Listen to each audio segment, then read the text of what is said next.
എല്ലാവർക്കും നമസ്കാരം. ഞങ്ങളുടെ ക്ഷണം സ്വീകരിച്ച് വന്ന എല്ലാ മീഡിയക്കാർക്കും എൻ്റെ മാത്രമല്ല നമ്മുടെ ക്രൂ മെമ്പേഴ്സിൻ്റെ എല്ലാവരുടെയും സ്വാഗതം. നമ്മളിന്നിവിടെ സംസാരിക്കാൻ പോകുന്നത് ആലി ഒരു ഓണച്ചിത്രത്തെക്കുറിച്ചാണ്. ആലി എൻ്റെ രണ്ടാമത്തെ സിനിമയാണ്. ഡയറക്ഷനിൽ ഞങ്ങളുടെ മൻഹർ സിനിമാസ് ബാനറിലെ രണ്ടാമത്തെ പ്രൊഡക്ഷനിലാണ് ആലി വന്നിരിക്കുന്നത്.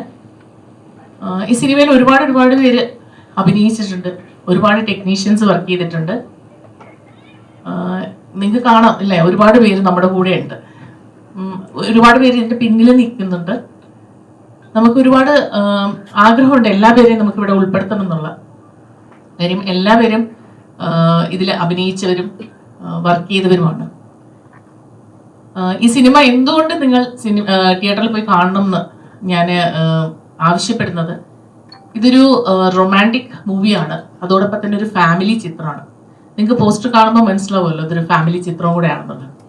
അപ്പോൾ സമൂഹത്തിന് ആവശ്യമുള്ള കുറച്ച് നല്ല രസകരമായ കാര്യങ്ങളും കോമഡി, ത്രില്ലർ എല്ലാം ഉള്ള ഓണത്തല്ലൊക്കെ ഉള്ളൊരു സിനിമയാണ്.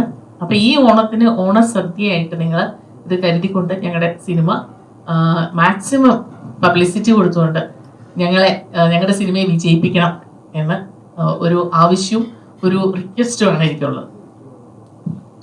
ഞാൻ ഇതൊന്ന് കൃഷ്ണപ്രസാദ് സാറിന് കൈമാറുകയാണ്. സാറിന് കുറേ പറയാനുണ്ട്.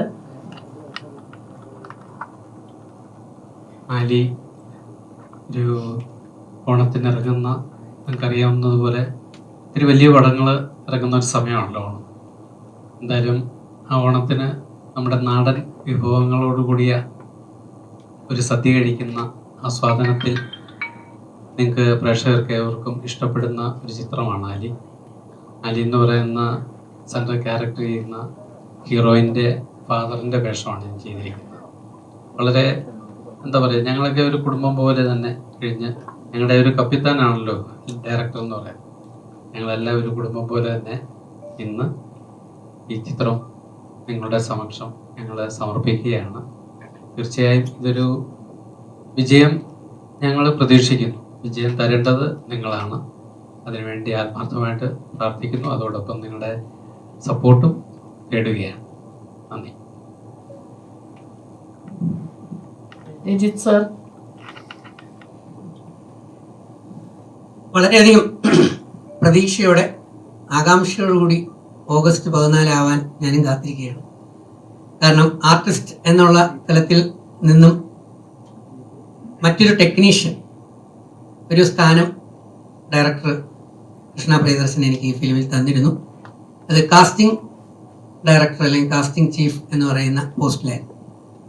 അപ്പം ഞാൻ മുമ്പ് പലപ്പോഴും പറയാറുണ്ടായിരുന്നു, കഴിവുള്ള പലരെയും കൈപിടിച്ചുയർത്താൻ മാക്സിമം നമ്മൾ ശ്രമിക്കും എന്ന്. അക്കൂട്ടത്തിൽ ഈ സിനിമയുടെ സ്ക്രിപ്റ്റ് വായിച്ചു കഴിഞ്ഞപ്പോൾ ആ ക്യാരക്ടേഴ്സിനെ ബേസ് ചെയ്തുകൊണ്ട് ഏകദേശം 32 ആർട്ടിസ്റ്റുകളെ ഒത്തിരി സിനിമകളിൽ പെർഫോം ചെയ്തിട്ടുള്ളതും പിന്നെ ഒരു പിടി ന്യൂ ഫേസുകളും ഉൾപ്പെടെ 32ഓളം ആർട്ടിസ്റ്റുകളെ ഇതിലേക്ക് കാസ്റ്റ് ചെയ്യാനും അവരെല്ലാവരും തന്നെ വളരെ ഗംഭീര പെർഫോമൻസ് ആലിയിൽ കാഴ്ചവെക്കുന്നത് കണ്ടപ്പോൾ നമ്മുടെ സെലക്ഷൻ അല്ലെങ്കിൽ കാസ്റ്റിംഗ് ചീഫ് എന്നുള്ള തലത്തിൽ ഈ ആർട്ടിസ്റ്റുകളെ സെലക്ട് ചെയ്ത് കൊടുത്തപ്പോൾ എനിക്ക് വളരെയധികം സന്തോഷവും സംതൃപ്തിയും തോന്നി. ഇനി ഓവറോൾ അത് അവരുടെ പെർഫോമൻസ് മൊത്തം എങ്ങനെയുണ്ടായിരുന്നു എന്ന് സിനിമയുടെ ടോട്ടാലിറ്റി വരുന്നത് റിലീസിങ്ങിലൂടെയാണ്. അവിടെയാണ് BGM-ഉം RR-ഉം എല്ലാം ഒക്കെ ചേർന്ന് സംഗതി പുറത്തേക്ക് വരുന്നത്. അപ്പോൾ ഓഗസ്റ്റ് 14 ഈ സിനിമയുടെ ഒരു ഔട്ട്പുട്ട് വളരെയധികം മെച്ചപ്പെട്ട നിലയിൽ തന്നെ ആയിരിക്കുമെന്ന് എനിക്ക് യാതൊരു സംശയമില്ല. കാരണം ഇവരൊക്കെ പറഞ്ഞ പോലെ തന്നെ ഇതിൽ വിഭവങ്ങൾ വ്യത്യസ്തമായിട്ടുണ്ട്. ഓണത്തിന് കേരളത്തിൻ്റെ വിഭവങ്ങളുണ്ട്, തമിഴ്നാടിൻ്റെ വിഭവങ്ങളുണ്ട്, കുറച്ച് കർണാടകയുടെ വിഭവങ്ങളുണ്ട്, പിന്നെ അറേബ്യൻ വിഭവങ്ങളും ഈ ഓണത്തിന് ആലി എന്ന് പറയുന്ന സിനിമയിലൂടെ തീർച്ചയായിട്ടും നൽകുന്നുണ്ട്. അപ്പോൾ വളരെ വ്യത്യസ്തമായ തരത്തിൽ ഒരുപാട് പേരെ കോർത്തിണക്കിക്കൊണ്ട് റീജിയണൽ ഹാർമണിയും റിലീജിയസ് ഹാർമണിയും ഇങ്ങനെ എല്ലാ തരത്തിൽ, അതിനേക്കാൾ എല്ലാം ഉപരി കൃത്യമായി 8 പാട്ടുകൾ കേട്ട് ഡയറക്ടർ തന്നെയാണ് ലിറിസിസ്റ്റ്. ആ പാട്ടുകളെല്ലാം വളരെ മനോഹരമായി ആസ്വദിച്ചുകൊണ്ട് സന്തോഷത്തോടെ സംതൃപ്തിയോടെ ഓണത്തിന് നിങ്ങൾക്ക് ഈ സിനിമ കണ്ട് വീട്ടിലേക്ക് പോകാൻ കഴിയും എന്നുള്ളതാണ് എനിക്ക് ആദ്യം പറയാനുള്ളത്.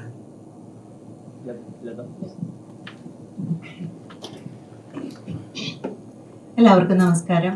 നല്ലൊരു ഓണക്കാലം വരികയാണ്. അപ്പോൾ എപ്പോഴും നമ്മുടെ പ്രേക്ഷകർ, മലയാളി പ്രേക്ഷകർ പ്രത്യേകിച്ച് കുടുംബ ചിത്രങ്ങൾക്കാണ് പ്രാധാന്യം കൊടുക്കാറ്. ഈ സിനിമ അങ്ങനെയുള്ള ഒരു ചിത്രമാണ് ആലി എന്നുള്ള സിനിമ. ഒരു കുടുംബത്തിൽ നടക്കുന്ന നമ്മൾക്കൊക്കെ കണക്ട് ചെയ്യാൻ പറ്റുന്ന ഒരുപാട് സംഭവങ്ങൾ ഇതിലുണ്ട്.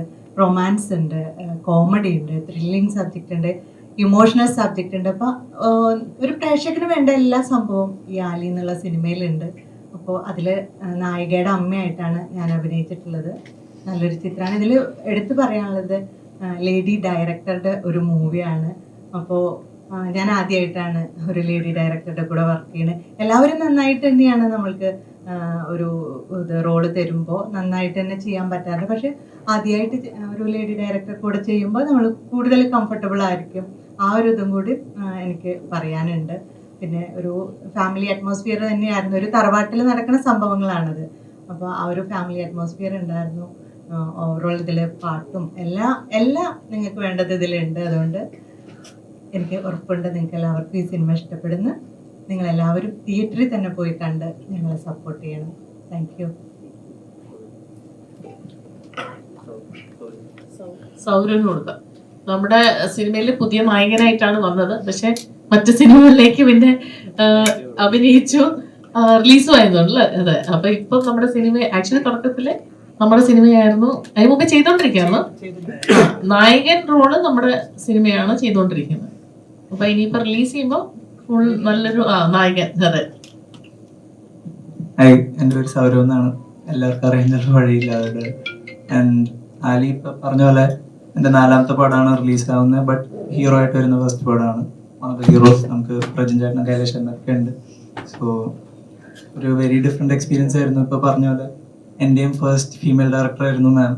പിന്നെ UAE, തമിഴ്നാട്, കേരള എല്ലാ ഭാഗങ്ങളും നല്ലോണം കവർ ചെയ്ത് നല്ല വിഷ്വൽസും കൂടെ ക്യാപ്ചർ ചെയ്യാൻ പറ്റിയിട്ടുണ്ട് നമ്മുടെ പടത്തിൽ. സോ മ്യൂസിക്കും കഥയും വിഷ്വൽസും എല്ലാം ഒന്നിച്ച് വരുമ്പോൾ ഈ ഓണത്തിന് എല്ലാവർക്കും എൻജോയ് ചെയ്യാനുള്ള സ്റ്റഫ് ആലിയിൽ ഉണ്ടാവുമെന്നാണ് ഞാനും പ്രതീക്ഷിക്കുന്നത്. So thank you. ബാക്കി നിങ്ങൾ ചോദിക്കുന്ന പോലെ പറയാം. നമ്മുടെ മ്യൂസിക് ഡയറക്ടർ. എല്ലാവർക്കും നമസ്കാരം. സംഗീതം ആയിട്ടാണ് എനിക്ക് ആലിയിലേക്ക് കണക്ട് ചെയ്യപ്പെടുന്നത്. പിന്നെ എനിക്കൊരു ഭാഗ്യം കിട്ടിയെന്ന് വെച്ചാൽ എൻ്റെ സിനിമ മൊത്തം സിനിമയും ഞാൻ കണ്ടു കഴിഞ്ഞു എന്നുള്ളതാണ്. വെച്ചാൽ ബാക്ക്ഗ്രൗണ്ട് സ്കോർ ചെയ്യുമ്പോൾ എല്ലാ സീൻസും കാണുന്ന എല്ലാവരുടെയും പ്രകടനങ്ങൾ ഞാൻ ആസ്വദിച്ചു. ഓരോ സീൻസ് എൻ്റെ മനസ്സിലുണ്ട്. അതിനകത്തെ റൊമാൻറ്റിക് ആയിട്ടുള്ള സീൻസ്, അതിലെ കോമഡി, ഡോക്ടർ രജത് കുമാർ അടക്കമുള്ള നിങ്ങളുടെയൊക്കെ കോമ്പിനേഷൻസിലുള്ളതൊക്കെ വളരെ രസകരമായ സീൻസാണ്. പിന്നെ ബാക്കിയുള്ള വെച്ചാൽ സംഘർഷഭരിതമായിട്ടുള്ള രംഗങ്ങളുണ്ട്. അപ്പം എല്ലാം ചേർന്നുണ്ട്. തമാശയുണ്ട്, റൊമാൻസ് ഉണ്ട്, കുടുംബ പശ്ചാത്തലങ്ങളുണ്ട്. ഡോക്ടർ രജത്ത് ഇവിടെ പറഞ്ഞതുപോലെ ഇതിനകത്ത് എല്ലാ വിഭവങ്ങളും ഉണ്ട് അല്ലേ. തമിഴും ശരിയാണ്. അത് പാട്ടുകളിലൂടെ അത് കൂടുതൽ വരുന്നുണ്ട് അല്ലേ, സംഗീതത്തിൽ. അതെ, ഭാഷയിൽ പല ഭാഷകളിൽ തമിഴും മലയാളം മാത്രമല്ല, മറ്റേ നമ്മുടെ അറബിക് ആൻഡ് ഹിന്ദി സോങ്സ് കൂടി ഇതിനകത്തുണ്ട്. ഞാനിതിൽ 2 സോങ്സ് ആണ് ഞാൻ ചെയ്തിട്ടുള്ളത്. പക്ഷെ മറ്റ് മ്യൂസിക് ഡയറക്ടേഴ്സും ഉണ്ട്, ഞാൻ മാത്രമല്ല. അപ്പൊ അവർക്കൊന്നും ഇവിടെ എത്താൻ കഴിഞ്ഞിട്ടില്ല. അവരൊക്കെ പല ഭാഗങ്ങളിലാണ്. അപ്പൊ അവരെ സ്മരിക്കുകയാണ്. അപ്പൊ ഇതിന്റെ പശ്ചാത്തല സംഗതി ചെയ്യുമ്പോൾ ഇതിന്റെ ഒരു സിനിമ എന്താന്നുള്ളത് മനസ്സിലാക്കി ഡോക്ടർ കൃഷ്ണയോട് ഞാൻ പറയുകയും ചെയ്തു. അത് നല്ല രസകരമായ സസ്പെൻസും ഒക്കെ വളരെ വളരെ വലിയൊരു ട്വിസ്റ്റാണ്. ഒട്ടും വിചാരിക്കുന്നത്. ഞാൻ ഒരു രീതിയിൽ ചിന്തിച്ചു, നമ്മളിത് കാണുന്ന അവസാന ഭാഗത്ത് മുമ്പ് ചിലപ്പോൾ ഇങ്ങനെയൊക്കെ ആയിരിക്കാം, പക്ഷെ അതായിരുന്നില്ല. അപ്പൊ അതൊക്കെ വളരെ സർപ്രൈസിങ് ആയിരുന്നു. അപ്പൊ അതൊരു പക്ഷേ കാണുന്നവർക്കും അത് അങ്ങനെ തോന്നാം, എനിക്ക് തോന്നുന്നു. സസ്പെൻസും ഒക്കെ തന്നെ. അപ്പൊ മൊത്തത്തിൽ എല്ലാം കൊണ്ടും വളരെ നല്ല ഒരു സിനിമയാണ്. ഇതൊരു ഫ്രഷ്നെസ് ഉണ്ട്. എന്താ വെച്ചാൽ എനിക്കത് ഫീൽ ചെയ്തത്, ഈ നായകനും നായികയും അവര് തുടക്കക്കാര് ആണെങ്കിലും ആ തുടക്കത്തിൽ അവർക്കൊരു ഫ്രഷ്നെസ് ഉണ്ട്. നമ്മൾ കാണുമ്പോൾ അത് അതിന്റെ മേക്കിംഗ്, അതിന്റെ ക്യാമറയും പറയണമല്ലോ. ബിക്കോസ് ക്യാമറയിലൂടെ ഡോക്ടർ കൃഷ്ണയുടെ ഡയറക്ഷനിലൂടെ ഇവരുടെയൊക്കെ പെർഫോമൻസിലൂടെ നമുക്ക് എല്ലാത്തിലും ഒരു ഫ്രഷ്നെസ് ഫീൽ ചെയ്യുന്നുണ്ട്. ഇപ്പൊ സാധാരണ റൊമാൻറ്റിക് ആയിട്ടുള്ള ഒരുപാട് മൂവീസ് ഇവിടെ ക്ലിക്ക് ചെയ്യാതെ ഇരുന്നിട്ടുണ്ട് അല്ലേ. പക്ഷെ അത്തരം റൊമാൻസിൽ നിന്നും എന്തോ ഒരു പ്രത്യേകത ഈ ഒരു റൊമാൻറ്റിക് മൂവി കണ്ടെന്ന് തോന്നുന്നു. It's not a romantic movie. Romantic movie മാത്രമല്ല, ഈ പറഞ്ഞ പോലെ ഡോക്ടർ കൃഷ്ണപ്രദേശം പറഞ്ഞ പോലെ, സംവിധായിക പറഞ്ഞതുപോലെ ഒരു കുടുംബ ചിത്രം കൂടി. അപ്പൊ എല്ലാം കൊണ്ട് പാട്ടുകൾ ചെയ്യാൻ കഴിഞ്ഞാൽ ഒരുപാട് സന്തോഷമുണ്ട്. പാട്ടിന്റെ പ്രത്യേകതകൾ ഇത് ഇപ്പൊ നേരത്തെ പറഞ്ഞ പോലെ തമിഴും മലയാളവും ആ രണ്ട് കൾച്ചറും ഇതിനകത്തുണ്ട്. അപ്പൊ ഈ പാട്ടിന്റെ വരികളിലും ഡോക്ടർ കൃഷ്ണ പ്രിയദർശൻ തന്നെയാണ് ഇതിന്റെ വരികൾ എഴുതിയിരിക്കുന്നത്. ആ വരികളില് തമിഴും മലയാളവും ഭാഷകളുണ്ട്. അത് ഞാൻ എൻ്റെ മൂളുമ്പോൾ ആ പാട്ടിന്റെ കുറച്ച് വരികൾ ആലപിക്കുമ്പോൾ നിങ്ങൾക്ക് മനസ്സിലാകും. അതിനകത്ത് തമിഴ് വേർഡുകളുണ്ട്, മലയാളം വേർഡുകളുണ്ട്. അപ്പൊ അങ്ങനെയുള്ള കോംബോ മൂവി സോങ്സ് ഇതിനു മുമ്പ് ഇറങ്ങിയിട്ടുണ്ട്. ഇതിൽ കുറെ നാൾക്ക് ശേഷം അങ്ങനത്തെ ഒരു സോങ് ഇറങ്ങുന്നത്. അപ്പൊ ഞാൻ ആദ്യമായിട്ട് അങ്ങനത്തെ ഒരു രീതിയിൽ കമ്പോസ് ചെയ്യുന്നു. ഇതൊരു എനിക്കൊരു നല്ലൊരു അനുഭവം തന്നെയായിരുന്നു. പക്ഷേ മെലഡി കൈവിടാതെ, അത് ഡയറക്ടർക്ക് അത് വളരെ നിർബന്ധവുമായിരുന്നു. ആ മെലോഡിയസ് ആയിട്ടുള്ള ആ ഒരു ക്രിയേറ്റിവിറ്റി തന്നെ ആവണം എന്നുള്ളത്. അപ്പൊ അതുകൊണ്ട് തന്നെ മെലഡി ഉണ്ട് എല്ലാം ഇതിനകത്ത്. എന്നാൽ അത് പുതിയ ജനറേഷന് അത് എന്തുകൊണ്ടും ഇഷ്ടപ്പെടും, യാതൊരു സംശയവും വേണ്ട. അത് ആ രീതിയിലാണ് അതിൻ്റെ ഒരു എനിക്ക് തോന്നുന്നത്. അങ്ങനെയാണ്. പിന്നെ നമുക്കിത് പറയാമെന്നുള്ള, ഞാൻ എപ്പോഴും പറയും, നമ്മൾ പ്രതീക്ഷയോടെ നമ്മുടെ കുഞ്ഞിനെ കുറിച്ച് പറയും, എല്ലാവരും ഇഷ്ടപ്പെടുക എന്നുള്ളത് അത് വേറൊരു കാര്യം. എങ്കിലും നമ്മൾ ഇതിനെക്കുറിച്ച് സംസാരിക്കുമ്പോൾ അത് വളരെ നല്ലതാണ് എന്നാണ് ഞാനും പറയുന്നത്. അപ്പം എല്ലാവരും കാണണം. ഓഗസ്റ്റ് 14 സിനിമ ഇറങ്ങുമ്പോൾ തിയേറ്ററിൽ തന്നെ പോയി കാണുക, പ്രോത്സാഹിപ്പിക്കുക. ഒരുപാട് കലാകാരന്മാർക്ക് ഇത് വലിയൊരു ബ്ലെസ്സിങ് ആയിരിക്കും. നിങ്ങളുടെ എല്ലാവരുടെ സാന്നിധ്യത്തിന് ഒരുപാട് സന്തോഷം. Thank you.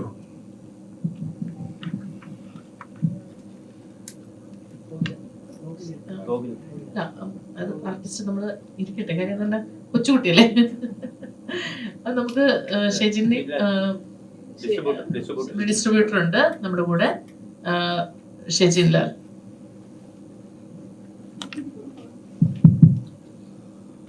ആദ്യം തന്നെ ഇവിടെ വന്ന എല്ലാ മീഡിയ സുഹൃത്തുക്കൾക്കും നന്ദി പറയുന്നു. നിങ്ങളുണ്ടെങ്കിൽ മാത്രമേ പടത്തിൻ്റെ ഡീറ്റെയിൽസ് ഓഡിയൻസിൻ്റെ അടുത്തെത്തൂ. ഇപ്പോൾ നമ്മുടെ കമ്പനി കാര്യങ്ങൾ 3 സ്റ്റേറ്റിലാണ് ഈ പടം എത്തിക്കുന്നത്: കേരളം, തമിഴ്നാട്, കർണാടക. അവിടെ 3ഇടത്തും നമ്മൾ ഇപ്പോൾ കാര്യങ്ങളെന്ന് വെച്ച് കഴിഞ്ഞാൽ തമിഴും അതേപോലെ തന്നെ മലയാളവും 2 പ്രിൻ്റായിട്ട് തന്നെ കാര്യങ്ങൾ എത്തിക്കുന്നുണ്ട്. അത് ഒരിക്കലും എന്താ പറയുക, ഒരു തമിഴ് പടമായിട്ടോ അല്ലെങ്കിൽ മലയാള പടമായിട്ടോ മാറി മാറി നിൽക്കുന്നതല്ല. 2 സ്ഥലത്തുള്ളവർക്കും സംസ്ഥാനത്തുള്ളവർക്കും ഒരുപോലെ ആസ്വദിക്കാൻ പറ്റുന്ന പടം തന്നെ ആയിരിക്കും. ഈ വരുന്ന August 14 SFC arts Keralam, Tamil Nadu, Karnataka 3 സ്റ്റേറ്റിലും ആലി എന്ന പടം എത്തിക്കുന്നതായിരിക്കും. എല്ലാവരും തിയേറ്ററിൽ തന്നെ വന്ന് കണ്ട് നമ്മളെ സപ്പോർട്ട് ചെയ്യുക.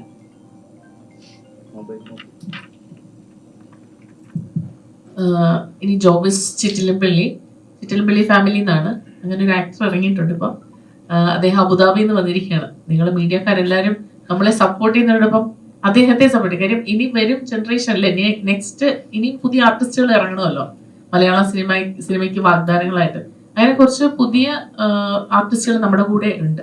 അപ്പോൾ നിങ്ങൾ ശരിക്കും എന്താ പറയുക, അഭിനയിച്ച് ഒരിടം പരിചയമില്ല. ഒരുപാട് ഷോർട്ട് ഫിലിംസ്, ഒരുപാട് വീഡിയോ സോങ്സും അങ്ങനെ ഒരുപാട് നമ്മളവിടെ UAE ചെയ്യുന്നുണ്ട്. അപ്പോൾ അതൊക്കെ ചിലപ്പോൾ ഓൺലൈൻ ചാനലിലൊക്കെ നിങ്ങൾ കണ്ടിട്ടൊക്കെ ഉണ്ടാവുമായിരിക്കും. അപ്പോൾ അങ്ങനെ ഒരു നമ്മളൊരു ആക്ടറിനെ ഞാൻ തേടിയെടുത്തതാണ് ജോബിസ് ചിറ്റിലപ്പള്ളി. അദ്ദേഹത്തിന് പറയാനുള്ള കൂടെ നമുക്കൊന്ന് കേട്ടു നോക്കാം. എല്ലാവർക്കും നമസ്കാരം. ഒരുപാട് സന്തോഷം ഇതുപോലൊരു വേദിയിൽ ഇവരുടെ കൂടെയൊക്കെ ഇരിക്കാൻ സാധിക്കുന്നതിന്. കാരണം നമ്മൾ ഒരുപാട് ഷോർട്ട് ഫിലിംസും നാടകങ്ങളൊക്കെ UAE ചെയ്തിട്ടുണ്ടെങ്കിലും ഒരു സിനിമ എന്നുള്ളത് എപ്പോഴും ഒരു ആഗ്രഹമാണ്. അതിപ്പോൾ ജോലിയുടെ പരിമിതി കാരണം ചെയ്യാൻ പറ്റാറില്ല. ഇത് അവിടുത്തെ ഒരു ഷൂട്ട് വന്നു. കൃഷ്ണപ്രിയ നമ്മളെ വിളിച്ചപ്പോൾ, നമ്മൾ ഷോർട്ട് ഫിലിമായിട്ടൊക്കെ മുന്നേ ബന്ധപ്പെട്ടിട്ടുണ്ട്, വിളിച്ചപ്പോൾ ഇങ്ങനെ ഒരു സിനിമയിലേക്കാണ്, ചെറിയ റോളാന്ന് പറഞ്ഞ് പോയി ചെയ്തു. പക്ഷെ ചെന്നപ്പോൾ ഡയലോഗും സംഭവങ്ങളൊക്കെ ഉണ്ട്. അപ്പോൾ അങ്ങനെ ഒരു അവസരം തന്ന കൃഷ്ണപ്രിയയ്ക്കും എൻ്റെ കാസ്റ്റ് ആൻഡ് ക്രൂവിനെ ഞാൻ ഈ അവസരത്തിൽ നന്ദി പറയാണ്. അപ്പോൾ ഫസ്റ്റ് മൂവിയാണ്, എങ്ങനെ വന്നിട്ടുണ്ടെന്ന് അറിയില്ല, അത് കാണണം. അപ്പം എല്ലാവരും സപ്പോർട്ട് ചെയ്യാം. ഒരുപാട് സന്തോഷം. നന്ദി, നമസ്കാരം. ഇനി നമുക്ക് പരിചയപ്പെടുത്താനുള്ളത് ഒരുപാട് പേര് നിൽക്കുന്നുണ്ട് കേട്ടോ. പക്ഷെ നമുക്ക് എല്ലാവരും സ്റ്റേജിലേക്ക് ആർട്ടിസ്റ്റിലാണ്. സുരേഷ് തിരുവല്ലയുണ്ട്, മനോജ് എന്ന് പറയുന്ന പുതിയ ആർട്ടിസ്റ്റോടെ, ഞങ്ങളുടെ എഡിറ്റർ അബു ജിയാദ് അബുദാബിയിൽ നിന്നാണ് വന്നേക്കുന്നത്, ഗൾഫിൽ നിന്നാണ് വന്നേക്കുന്നത്. അപ്പൊ നമ്മളെ സപ്പോർട്ട് ചെയ്ത എല്ലാവരും ഇവിടെ എത്തിച്ചേർന്നിട്ടുണ്ട്. കൊറിയോഗ്രാഫേഴ്സ് ഉണ്ട്, അതുലുണ്ട്, പിന്നെ ഞാൻ ഗോപിക്ക് കൊടുക്കുന്നതിന് മുമ്പ് അവരുടെ ഒന്ന് പേര് ഞാൻ മെൻഷൻ, ആരെങ്കിലും പേര് ഞാൻ വിട്ടുപോയിട്ടുണ്ടെങ്കിൽ പറയണേ. റഫീഖ് ചൊക്ലി രാവിലെ മുതൽ ഉണ്ടായിരുന്നു, ഉച്ചയ്ക്ക് ഒന്ന് പുറത്തുപോയി. ആരെങ്കിലും പേര് ഞാൻ വിട്ടുപോയിട്ടുണ്ടെങ്കിൽ ഒന്ന് കൈ കാണിച്ചാൽ മതി. ഓക്കെ, അപ്പൊ ഞാൻ എനിക്ക് ഗോപിക്ക് കൊടുക്കുന്നു. ഗോപിക്ക് എന്താ പറയാനുള്ളത്? ഗോകില. എല്ലാവർക്കും നമസ്കാരം. ഹാപ്പി ഓണം അഡ്വാൻസ് ആയിട്ട് പറയുന്നു. അപ്പോൾ ആലി വന്നിട്ട് 14-ാം തീയതി റിലീസ് ആവുകയാണ്. അപ്പോൾ അതിൽ ഞാനും ഉണ്ടെങ്കിൽ അതിൽ മാമാണ് കാരണം. മാം എന്നെ കാസ്റ്റ് ചെയ്തുകൊണ്ടാണ്. പിന്നെ ഇവിടെ ഇരിക്കുന്ന ഓരോരുത്തർക്കും പറയാനായിട്ട് അവരുടേതായ ഒരു സ്റ്റോറി ഉണ്ടല്ലേ, അതുപോലെ എനിക്കുണ്ട്. കാരണം മാമിൻ്റെ ഒരു ഫസ്റ്റ് മൂവി ഞാൻ ചെയ്യുന്ന സമയത്ത് അതെൻ്റെ രണ്ടാമത്തെ, അതിലൊരു ജസ്റ്റ് ഒരു ഡയലോഗ് പോലും ഇല്ലാത്തൊരു സീനായിരുന്നു എനിക്ക്. ജസ്റ്റ് ഞാൻ വരുന്നു, എൻ്റെ ഒരു പോർഷനോട് കൂടി ആ പടം അവസാനിക്കുന്നു എന്നാണ് പറഞ്ഞത്. അപ്പം ഞാൻ പറഞ്ഞു ഓക്കെ, അപ്പം നെക്സ്റ്റ് ടൈം എന്നെ ഒരു ഡയലോഗുള്ള മൂവിയിൽ വിളിക്കണേ എന്ന് പറഞ്ഞു. പക്ഷെ അത് ഓർത്ത് വച്ചിട്ട് എന്നെ വിളിച്ചു. അതിൽ കുറച്ച് ഡയലോഗ് ഒന്നോ രണ്ടോ ഡയലോഗ്സ് ഉണ്ടെങ്കിലും ബാക്കിയെല്ലാം ഈ ഫാമിലിയുടെ കൂടെ ഇരുന്ന എക്സ്പ്രഷൻസ് ആണെങ്കിൽ എക്സ്പ്രഷൻ നമുക്ക് താനെ വന്നു പോകും. കാരണം എക്സ്പീരിയൻസ് ആയിട്ടുള്ള ആളുകളാണ് കൂടെ ഉള്ളത്. അപ്പൊ ഓരോരുത്തരുടെ പേര് ഞാൻ എടുത്ത് പറയണ്ട. ഇപ്പൊ എല്ലാവരും എക്സ്പീരിയൻസ് ആയിട്ടുള്ള ആളുകളോട് വർക്ക് ചെയ്യുമ്പോൾ നമുക്ക് അവരുടെ നിന്ന് ഒരുപാട് കാര്യങ്ങൾ മനസ്സിലാക്കാൻ പറ്റും. ഒരു ഡയലോഗ് ഉള്ള ഒരു മൂവി എന്ന് പറയുമ്പോൾ ഇത് തന്നെയാണ്. I M GLAAD. തീർച്ചയായിട്ടും. അല്ലാതെ ഇവരുടെ സെറ്റിൽ ഇവരെല്ലാവരും എങ്ങനെയാണ് മറ്റുള്ളവർ പെരുമാറുന്നത്, ഇപ്പൊ മീഡിയയുടെ മുന്നിൽ എങ്ങനെയാണ് പെരുമാറുന്നത്. ഞാൻ മോഡലിംഗ് ഇൻഡസ്ട്രിയിൽ വന്നിട്ട് 10 വർഷമായി.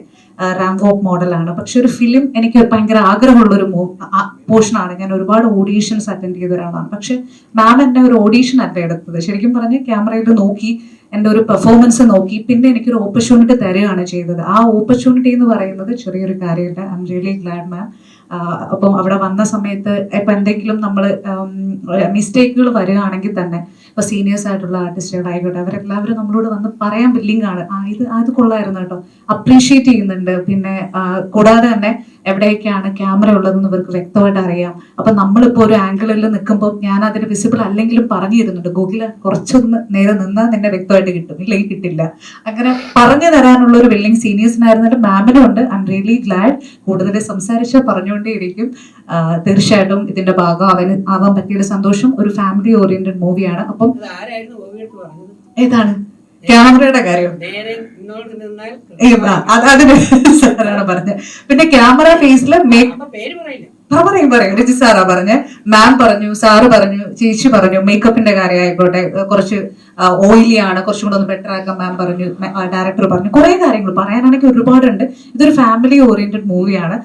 ഇതിൽ നോക്കുകയാണെങ്കിൽ നിങ്ങളൊരു എക്സ്പെക്ടേഷൻ വെക്കണ്ട, ജസ്റ്റ് ഒന്ന് ഫ്രീ മൈൻഡായിട്ട് പോയി കാണുക. അപ്പൊ ഒരുപാട് സസ്പെൻസ് ഉണ്ട്, ചിരിക്കാനുണ്ട്. നമ്മൾ എക്സ്പെക്ട് ചെയ്യാത്ത രീതിയിലാണ് ഓരോരുത്തരുടെ പെർഫോമൻസ്. ഞാൻ തന്നെ അവിടെ നിന്നിട്ട് ലൈവായിട്ട് കണ്ടിട്ട് ഇങ്ങനെയൊക്കെ ചെയ്യാറില്ലേ എന്ന് ഞാനും കുറച്ചും കൂടെ ചെയ്യാം. എനിക്കും ഒരു കോമ്പറ്റീഷൻ മൈൻഡ് വന്നു. സോ അതിനെല്ലാം ഇവരെല്ലാവരും ഒരു കാരണക്കാരാണ്. അപ്പോ ഒരു എക്സ്പെക്ടേഷൻ അല്ല, അതിനേക്കാളും ഒരു നമ്മൾ പോയിരുന്ന് കാണുക. അപ്പൊ നമുക്ക് ഒരു സ്റ്റോറി മനസ്സിലാവും. അത് റിയലൈസ് ചെയ്യാനായിട്ടും ശ്രമിക്കുക. അപ്പോൾ എല്ലാവരും ഓണത്തിന് എല്ലാ മൂവിയുടെ കൂടെ ഈ ഒരു മൂവിയും സപ്പോർട്ട് ചെയ്യുക. Thank you.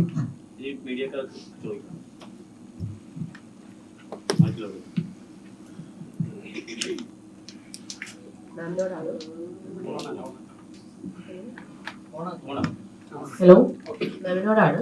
ആലി എന്നൊരു പേര് ഈ മൂവിക്ക് കൊടുക്കാൻ എന്താ കാരണം? ഫസ്റ്റ് ഓഫ് ഓൾ ഒരു ഇമ്പോർട്ടൻറ്റ് ക്യാരക്ടറാണ് ആലി. ഞാൻ എല്ലാം റിവീൽ ചെയ്തിട്ടില്ല, അതുകൊണ്ട് പറ്റത്തില്ല. ആലിയുടെ മീനിങ് മാത്രം ഞാൻ പറയാം. മഴയത്ത് തുടങ്ങുന്നൊരു റൊമാൻസാണ്.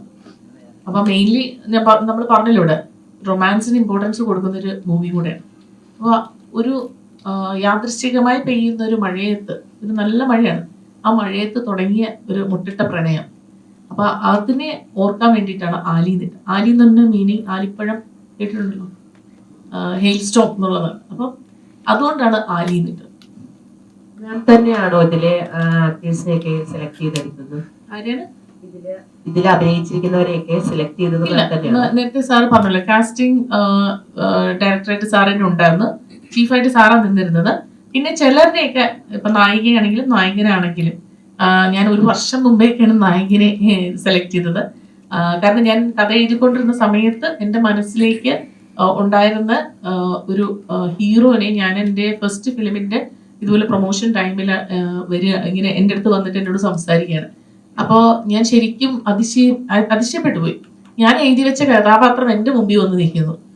ഞാൻ എന്നിട്ട് ചോദിച്ചു അഭിനയിക്കുക. അപ്പോഴേ പറയുന്ന ഒരു സിനിമ ചെയ്തുകൊണ്ടിരിക്കുകയാണ്, അവരുടെ ഫാദറിന്റെ സിനിമ ചെയ്തുകൊണ്ടിരിക്കുകയാണ് രാസാത്തിന്ന്.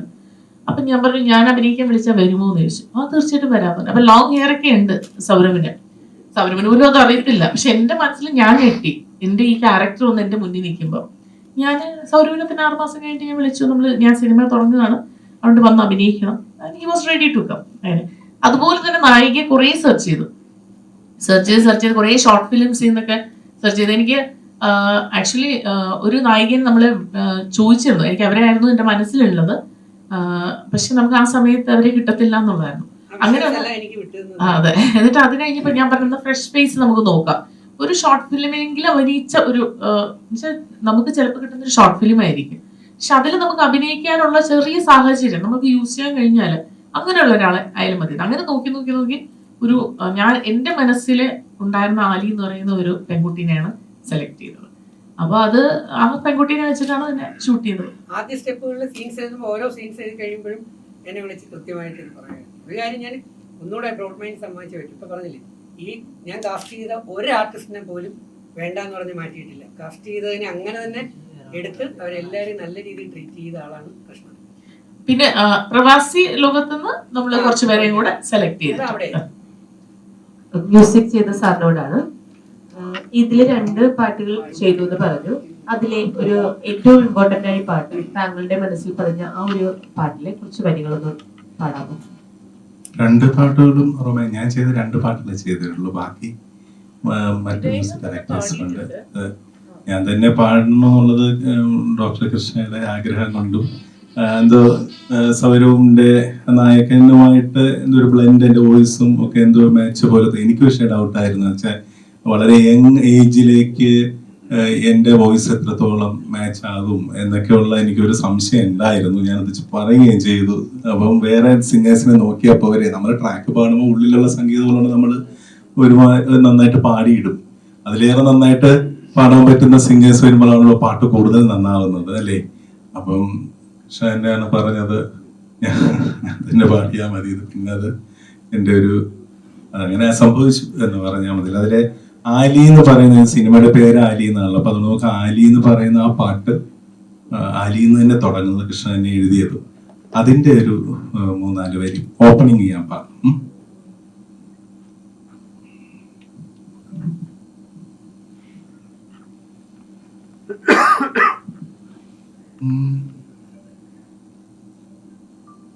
ആലി ആലി മുത്തും മുത്തി അലകം അലകം കാറ്റിൽ പെണ്ണി പാറും അഴകും അഴയാതെ കൈകൾ നെഞ്ചും തൊടും ആലഭ്യമെന്നിൽ അഴലേകിയാണും കാതൽ കാതൽ കാതൽ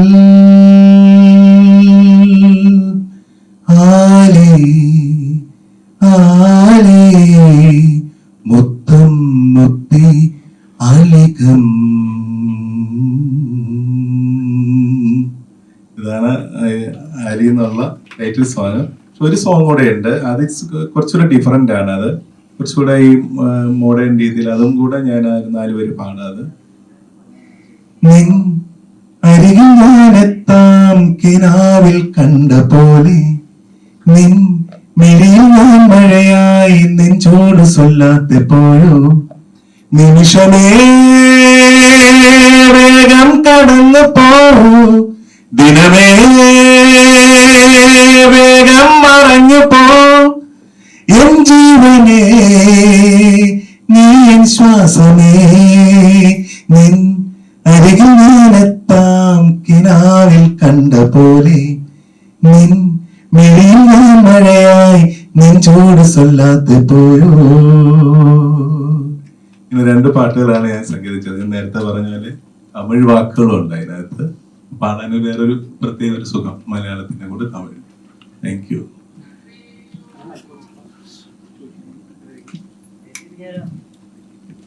പാട്ട് കേട്ടപ്പോൾ നിങ്ങൾക്ക് മനസ്സിലായി കാണല്ലോ ഞങ്ങള് എത്ര ഇമ്പോർട്ടൻസ് പാട്ടിന് കൊടുത്തിട്ടുണ്ടെന്നുള്ളത്. ഇപ്പോഴത്തെ കാലഘട്ടത്തിൽ നല്ല വരികളുള്ള പാട്ടുകൾ വളരെ ചുരുക്കമാണ് കേൾക്കുന്നത്. ഇതില് പല വാക്കുകളും മലയാളം വാക്കുകളാണ്, പക്ഷെ തമിഴിലും അവർ യൂസ് ചെയ്യുന്ന വാക്കുകളാണ്. അപ്പൊ അതുകൊണ്ട് തന്നെ എനിക്ക് എളുപ്പമുണ്ടായിരുന്നു തമിഴും മലയാളവും കൂടെ എഴുതാനായിട്ട്. പിന്നെ പ്രത്യേകത എന്ന് പറഞ്ഞാല് വേറെ മ്യൂസിക് ഡയറക്ടറിന്റെ സോങ്ങും അദ്ദേഹം തന്നെ പാടിയിട്ടുണ്ട്. അത് തമിഴും മലയാളവും അദ്ദേഹം തന്നെ പാടിയിട്ടുണ്ട്. Music director Suresh Erumeli. അതുപോലെ രതീഷ് റോയ് ഒരു മ്യൂസിക് ഡയറക്ടറാണ്. അറബിക് ഹിന്ദി സ്റ്റൈൽ മോഡ് നമ്മൾ പിടിച്ചിരിക്കുന്നത് അദ്ദേഹമാണ്. അത് ഷാർജയിലാണ് ചെയ്തിരിക്കുന്നത്. മറ്റൊരു ഡയറക്ടർ ശ്രദ്ധ പാർവതി. പിന്നെ RR ബ്രദേഴ്സ് എന്ന് പറഞ്ഞിട്ട് നവരസ ഗ്രൂപ്പിന്റെ ഒരു ടീം എനിക്ക് വേറൊരു സംഗീതം ചെയ്തത് RR ബ്രദേഴ്സിന്റെ സംഗീതം ചെയ്ത്. അതില് പേര് മറന്നു, ഏഷ്യാനെറ്റ് സ്റ്റാറിൽ വരുന്ന ഋതുകൃഷ്ണയാണ് പാടിയിരിക്കുന്നത്. പിന്നെ ഒരു സോങ് ശ്രദ്ധ പാർവതി ചെയ്തിരിക്കുന്ന സോങ് പാടിക്കുന്ന അരവിന്ദ് വേണുഗോപാലാണ്. ഇവരൊക്കെ നിങ്ങൾക്ക് അറിയാന്നുള്ളതാണ്. ജി വേണുഗോപാലിന്റെ മകൻ. അങ്ങനെ സരിത രാജീവ് പാടിയിട്ടുണ്ട്. ഫീമെയിൽ പാട്ടിന്റെ ഫീമെയിൽ പോർഷൻ സരിത. അതെ, ഒരു ഫുൾ സോങ്ങും കൂടെ ഒരു കല്യാണ സോങ് ഉണ്ട്. കല്യാണ സോങ്ങൊക്കെ പാടിയിരിക്കുന്ന സരിത രാജീവാണ്. അബി എന്ന് പറയുന്ന ഒരു കോറസ് പാടിക്കുന്ന അബി. ഈ സമയങ്ങളിലെ നമ്മൾ നോക്കിയാൽ ഈ റാപ്പും റോപ്പും അടിച്ചുപൊളിയും സെലിബ്രേഷൻ ഇങ്ങനെയുള്ള ന്യൂജൻ പാട്ടുകൾ വന്ന് ഇറങ്ങിക്കൊണ്ടിരിക്കുകയാണ്. അപ്പൊ ആ സമയത്ത് ഒരു നല്ല ശുദ്ധ സംഗീതം എന്ന് പറയുന്ന രീതിയിൽ ഇത് ആസ്വദിക്കാൻ പറ്റുന്ന 8 പാട്ടുകൾ എന്ന് പറയുന്ന ചെറിയൊരു കാര്യമില്ല. അപ്പോൾ അറബിക് പാട്ട് ഉൾപ്പെടെ ഹിന്ദി പാട്ട് ഉൾപ്പെടെ നല്ല ശുദ്ധ സംഗീതത്തിന്റെ ഏറ്റവും ഹൃദ്യമായിട്ടുള്ള അത് ആസ്വാദം. തട്ടുപൊളിപ്പം പാട്ട് സാറാണ് അതിൻ്റെ അകത്ത് സാറിനെ ഫുള്ള് വിഷ്വലൈസ് ചെയ്തിരിക്കുന്നത്. അപ്പൊ സാർ അതും ചെയ്തിട്ടുണ്ട്. നല്ലൊരു ലേഡി സംവിധായിക എന്ന് പറയുമ്പോൾ നമ്മുടെ ഇൻഡസ്ട്രിയിൽ അധികം ആൾക്കാരൊന്നുമില്ല. അപ്പൊ ആ മേഖലയില് കടന്നു വരാനുള്ള ബുദ്ധിമുട്ട് എന്തെങ്കിലും ഉണ്ടോ? അതുകൊണ്ടാണോ ഇങ്ങനെ നമ്മുടെ മലയാള സിനിമയിൽ എന്നല്ല, സിനിമ മൂവി മേഖലയിൽ മൊത്തത്തിൽ ചിന്തിച്ചു കഴിഞ്ഞാലും അങ്ങനെയൊക്കെ തന്നെയാണ്. അപ്പൊ അങ്ങനെ എന്തെങ്കിലും ബുദ്ധിമുട്ടുകളുണ്ടോ? അങ്ങനെ ഫേസ് ചെയ്തിട്ടുണ്ടോ? എന്റെ ഫസ്റ്റ് ഫിലിമിൽ എനിക്ക് ബുദ്ധിമുട്ടുകൾ ഉണ്ടായിട്ടുണ്ട്. ചിലപ്പോൾ എന്നെ മനസ്സിലാവാത്തോണ്ടായിരിക്കും അവർക്ക്. ഞാനെപ്പോഴും അങ്ങനെ ചിന്തിക്കാറുള്ള. ഞാൻ ഒരുപാട് അങ്ങനെ എൻ്റെ വർക്കിനെ സംബന്ധിച്ചും ഞാൻ എന്താണെന്നും ഞാൻ ആരോടും സംസാരിക്കാറില്ല. ഞാൻ വരുന്ന വർക്ക് കംപ്ലീറ്റ് ചെയ്യാൻ പോവുക, അതാണ് എൻ്റെ രീതി. ഞാൻ കാണുന്നുണ്ട് അവരെന്ത് ചെയ്യുന്നുണ്ടെന്ന്. അത് 6th സെൻസ് വർക്ക് ചെയ്യുന്ന പോലെ നമുക്ക് വിഷ്വലൈസ് ചെയ്യാൻ കഴിയുന്നുണ്ട്. എന്നെക്കുറിച്ച് ഞാൻ പറഞ്ഞിട്ടില്ല ആരോടും ഇതൊന്നും. സ്പിരിച്വലി ഹൈലി കണക്റ്റഡ് ആയതുകൊണ്ടും അതിൻ്റെ ഒരു ഇത് ചെയ്തുകൊണ്ടിരിക്കുന്നത് ഞാൻ പ്രാക്ടീസ് ചെയ്യുന്നതുകൊണ്ട് നമുക്ക് ആര് എങ്ങനെ ചെയ്യും എന്നുള്ളത് നമുക്ക് മനസ്സിലാവും, കുറേയൊക്കെ മനസ്സിലാവും. ഞാൻ അത്ര വലിയ ഹൈ ലെവലൊന്നും എത്തിയില്ല, ബട്ട് ലെവലിലാണ്. അപ്പൊ നമുക്ക് അങ്ങനെ ഒരു ഫീൽഡ് ഉള്ളതുകൊണ്ടായിരിക്കാം ചിലപ്പോൾ ഞാനിങ്ങനെ മുന്നോട്ട് എത്തിയത്. അതിന് പ്രത്യേക ധൈര്യം വേണം. കഴിവിനേക്കാൾ ഉപരി ഹാർഡ് വർക്ക് എന്ന് പറഞ്ഞ സംഭവമാണ് ഒരു ഡയറക്ടറിന് വേണ്ടത്. കാര്യം നമുക്ക് അഭിനയിച്ചിട്ട് പോയാൽ എളുപ്പം, പക്ഷെ നമ്മൾ ഓർഗനൈസ് ചെയ്ത് ഇത് മൊത്തം ഇത് ലാസ്റ്റ് കൊണ്ടുവന്ന് റിലീസ് ചെയ്യുന്നത് വരെ ഒരു ഡയറക്ടർക്ക് ഉറക്കമില്ല എന്നുള്ളതാണ് സത്യം. അത് അറിയണമെങ്കിൽ നമ്മളൊരു സിനിമ എടുക്കണം. എനിക്കൊന്ന് എടുത്തവർക്കൊക്കെ അറിയാൻ പറ്റും അത് എങ്ങനെയാണ് അത് പോകുന്നതെന്ന്. കാര്യം നമ്മൾ ഡബിങ് പോലെ സിനിമ ഷൂട്ട് ചെയ്യാൻ എളുപ്പമാണ്, ഭയങ്കര എളുപ്പമാണ്. നമുക്കിപ്പോൾ ആംഗിൾ ഫ്രെയിം ഒന്നും വേണ്ട. ഒരു ക്യാമറമാനെ വെച്ച് കഴിഞ്ഞാൽ അയാൾക്ക് നന്നായിട്ട് ചെയ്യാൻ, അദ്ദേഹത്തിന് നന്നായി ചെയ്യാറിയെങ്കിൽ ഒരു ഡയറക്ടർക്ക് എളുപ്പമാണ്. പക്ഷെ അത് കഴിഞ്ഞിട്ടുള്ള പോർഷനിലാണ് ഏറ്റവും കൂടുതൽ ഡയറക്ടറുടെ ജോബ് വരുന്നത്. അപ്പൊ അതിനൊക്കെ ഒരു സ്ത്രീക്ക് കഴിയണം ഇരുന്ന് ചെയ്യാനും അതിനോടൊപ്പം സഹകരിക്കാനായിട്ട്. ഫീമെയിൽ എഡിറ്റേഴ്സ് വളരെ കുറവാണ്. സൗണ്ട് എഞ്ചിനീയേഴ്സ് ഉണ്ട്, ഫീമെയിൽ സൗണ്ട് എഞ്ചിനീയേഴ്സ്. പക്ഷെ എനിക്ക് തോന്നുന്നു എനിക്ക് ആ മെയിൽ സുഹൃത്തുക്കൾ വളരെ നന്നായിട്ട് എൻ്റെ കൂടെ വർക്ക് ചെയ്ത് പോയിട്ടുണ്ടെന്നുള്ളതാണ്. എനിക്ക് അങ്ങനെ ഒരു കാഴ്ചപ്പാടില്ല, മെയിൽ ഫീമെയിൽ എന്നുള്ളൊരു കാഴ്ചപ്പാടില്ല. ഞാൻ എല്ലാവരുമായിട്ട് സഹകരിക്കുന്നുണ്ട്. എൻ്റെ അടുത്ത് സഹകരിക്കാനാണ് എല്ലാവർക്കും ചില ബുദ്ധിമുട്ടെന്ന് എനിക്ക് ചിലപ്പോൾ തോന്നി. കാര്യം എല്ലാവരും കുറെ ആളുകളുടെ ചിന്താഗതി എന്ന് പറയുന്ന ഒരു സ്ത്രീയാണ് എന്നുള്ളതാണ്. സ്ത്രീക്ക് ഒരുപാട് കഴിവുണ്ട് എന്നുള്ളത് അണ്ടർസ്റ്റാൻഡ് ചെയ്യുകയാണെങ്കിൽ പ്രശ്നമില്ല. കാര്യം ഈ മേഖലയിൽ ഇപ്പൊ ഇവർക്ക് ഒന്നും അറിയത്തില്ല, ഇവർ വന്ന് എല്ലാം നമ്മളൊരു പഠനമാണ് അല്ലേ. നമ്മൾ ജനിച്ച ഉടനെ ക്യാമറ എടുക്കത്തില്ല. നമ്മുടെ കയ്യിലൊരു ക്യാമറ ഉണ്ടെങ്കിൽ നമ്മളത് യൂസ് ചെയ്യാൻ പഠിച്ചു കഴിഞ്ഞാൽ നമ്മൾക്കും ചെയ്യാൻ അറിയാം അല്ലെ. അപ്പൊ ചെയ്ത് പ്രാക്ടീസ് ആണ് നമ്മളെ ഒരു കാര്യത്തിൽ എത്തിക്കുന്നത്. അപ്പൊ എനിക്കൊരു പ്രാക്ടീസ് ഇല്ലാതെ ഞാൻ ഡയറക്ടറായി എന്ന് വിചാരിക്കും. ഞാൻ 3000-4000 ആൾക്കാരെ കൊണ്ടെത്തിക്കുന്ന UAE-യിലെ പല സ്കൂളുകളിൽ നിന്നുള്ള കുട്ടികളുടെ കലാപരിപാടി കണ്ടക്ട് ചെയ്യുന്ന ഒരു ചെയർപേഴ്സൺ എന്ന ഒരു ഡയറക്ഷനാണ് മൊത്തം. അത്രയൊക്കെ ചെയ്യാമെങ്കിൽ 300-400 പേരുള്ള ടെക്നീഷ്യൻസിനെയൊക്കെ കൺട്രോൾ ചെയ്ത് എനിക്കൊരു സിനിമ എടുക്കാനായിട്ട് എനിക്ക് വളരെ ചെറുതായിട്ടാണ് ഫീൽ ചെയ്ത്. മെയിൻലി ചോദിച്ചത് കാര്യം, സ്ത്രീകൾക്ക് എക്സ്പീരിയൻസ് ഒരു ഇമ്പോർട്ടൻറ്റ് തിങ് ആണ്. 10 വർഷമായിട്ട് 2 സ്കൂൾ നടത്തിക്കൊണ്ട് പോകുന്നുണ്ട് ഞാൻ ഡയറക്ടറായിട്ട്. അവിടെ ഒരുപാട് ടീച്ചേഴ്സ്, കുറേ സ്റ്റാഫുകളുണ്ട്, 100-300 പിള്ളേരുണ്ട്. അപ്പൊ ഇവരെയൊക്കെ കൺട്രോൾ ചെയ്യാമെങ്കിൽ, ചെറുത് മുതൽ വലുത് വരെ കൺട്രോൾ ചെയ്യാമെങ്കിൽ നമുക്കൊരു ടീം വർക്ക് ഉണ്ടെങ്കിൽ നമുക്ക് നന്നായിട്ട് എല്ലാ പേരെയും കൂട്ടിക്കൊണ്ട് ചേർത്തുകൊണ്ട് നമുക്ക് ഡയറക്റ്റ് ചെയ്ത് പോകാം. അപ്പൊ പലർക്കും എക്സ്പീരിയൻസ് ഇല്ലാത്തതുകൊണ്ടായിരിക്കണം നമുക്ക് വർക്ക് ചെയ്യാനായിട്ട് ഒരു സാധ്യത ഇല്ലാതെ പോകുന്നത്. സ്ത്രീകളെല്ലാവരും മുന്നോട്ട് വരണം. ഇപ്പൊ ഇവിടെ ഇരിക്കുന്നതിൽ നോക്കൂ, എത്ര സ്ത്രീകളുണ്ട്, എത്ര പുരുഷന്മാരുണ്ട്. ഞാനിങ്ങനെ ഇതിന്റെ ഡിഫറൻസ് പറയുന്നതല്ല, സ്ത്രീകൾക്കും കടന്നു വരാൻ പറ്റുന്ന നല്ലൊരു മേഖലയാണിത്. ക്യാമറ ആണല്ലേ. എൻ്റെ ഫസ്റ്റ് ഞാൻ ആങ്കറിങ് ചെയ്യുമ്പോൾ എൻ്റെ ക്യാമറമാൻ അല്ല, ക്യാമറ വുമൺ ആയിരുന്നു. അനുപമയാണ്, പ്രസ് ക്ലബിലെ സെക്രട്ടറി കൂടെയാണ് പുള്ളിക്കാരത്തെ. അപ്പൊ അന്ന് ഞാൻ സ്ത്രീകളുടെ കൂടെയാണ്. എൻ്റെ പ്രൊഡ്യൂസർ ഒന്ന് സ്ത്രീയായിരുന്നു, സ്മിത നമ്പ്യാർ. അപ്പൊ ഞാൻ വർക്ക് ചെയ്തതെല്ലാം സ്ത്രീകളുടെ കൂടെ തന്നെയാണ് വർക്ക് ചെയ്തത്. അപ്പോൾ പുരുഷന്മാർ മാത്രമല്ല, സ്ത്രീകൾക്കും ഇത് കടന്നു വരാൻ എല്ലാവർക്കും ചെയ്യാൻ പറ്റുന്നതാണ്. പക്ഷെ എക്സ്പീരിയൻസ് വേണം, ക്ഷമ വേണം. നല്ല ക്ഷമയോടെ നമ്മൾ പോവുകയാണെങ്കിൽ നമുക്കൊരു സിനിമ വിജയിപ്പിച്ചെടുക്കാൻ പറ്റുള്ളൂ, റിലീസ് ചെയ്ത് വിജയിപ്പിച്ചെടുക്കാൻ. ഹായ്, ചോദിക്കാനുള്ള നമ്മുടെ കൃഷ്ണചേട്ടനോട്. കൃഷ്ണപ്രസാദേട്ടൻ കഴിഞ്ഞ 2 പടങ്ങളിൽ ബാഡ് ബോയ്സ് ആണെങ്കിലും വാഴയാണെങ്കിലും കോമഡി ആയിരുന്നു, അത്യാവശ്യം തമാശ. ഇപ്പൊ ഈ പടത്തിലേക്ക് വരുമ്പോൾ എന്താണ് ക്യാരക്ടർ എന്ന് പറയുന്നത്? ഇത് കോമഡി അല്ല, കുറച്ച് സീരിയസ് മെച്യൂർഡ് ആയിട്ടുള്ള ഒരു ക്യാരക്ടറാണ്. അതുപോലത്തെ ഒരു ഇതല്ല, നായികയുടെ അച്ഛനാണ്, അമ്മയാണ്. അപ്പം അതിന്റെ ഒരു മെച്യൂരിറ്റി കാണിക്കണം. പിന്നെ ഈ പടം ഒരു ഈ പറഞ്ഞ പോലെ എല്ലാ കോമഡിയും മറ്റുള്ള കാര്യങ്ങളും ഒക്കെ ഉണ്ടെങ്കിലും ഞങ്ങളുടെ ഒരു പോർഷൻ എന്ന് പറയുന്നത് ഒരു അല്പം സീരിയസ് ആയിട്ടുള്ള ക്യാരക്ടറാണ്. കോമഡി ചെയ്യുമ്പോഴാണോ സീരിയസ് ചെയ്യുമ്പോഴാണോ പാട്? എപ്പോഴും ഏതും ഒരു നടനെ സംബന്ധിച്ചോളം വെല്ലുവിളികളാണ്. പക്ഷെ അത് വിജയിപ്പിക്കുക എന്ന് പറയുന്നതാണ് ഏറ്റവും വലിയ കാര്യം. അത് ഒരു നടനെ സംബന്ധിച്ചോളം അല്ലെങ്കിൽ ഒരു നടിയെ സംബന്ധിച്ചോളം അവർക്ക് അത് ചെയ്ത് വിജയിപ്പിക്കുക എന്നുള്ളത്, അത് കോമഡിയെന്നോ പിന്നെ വില്ലനെന്നോ അല്ലെങ്കിൽ അങ്ങനെയൊന്നുമില്ല. ഏത് വേഷം കിട്ടിയാലും അത് വിജയിപ്പിക്കാൻ സാധിക്കും. പിന്നെ അതിനകത്ത് റിസ്ക് എന്ന് പറയുന്നത് കാര്യമൊന്നുമില്ല.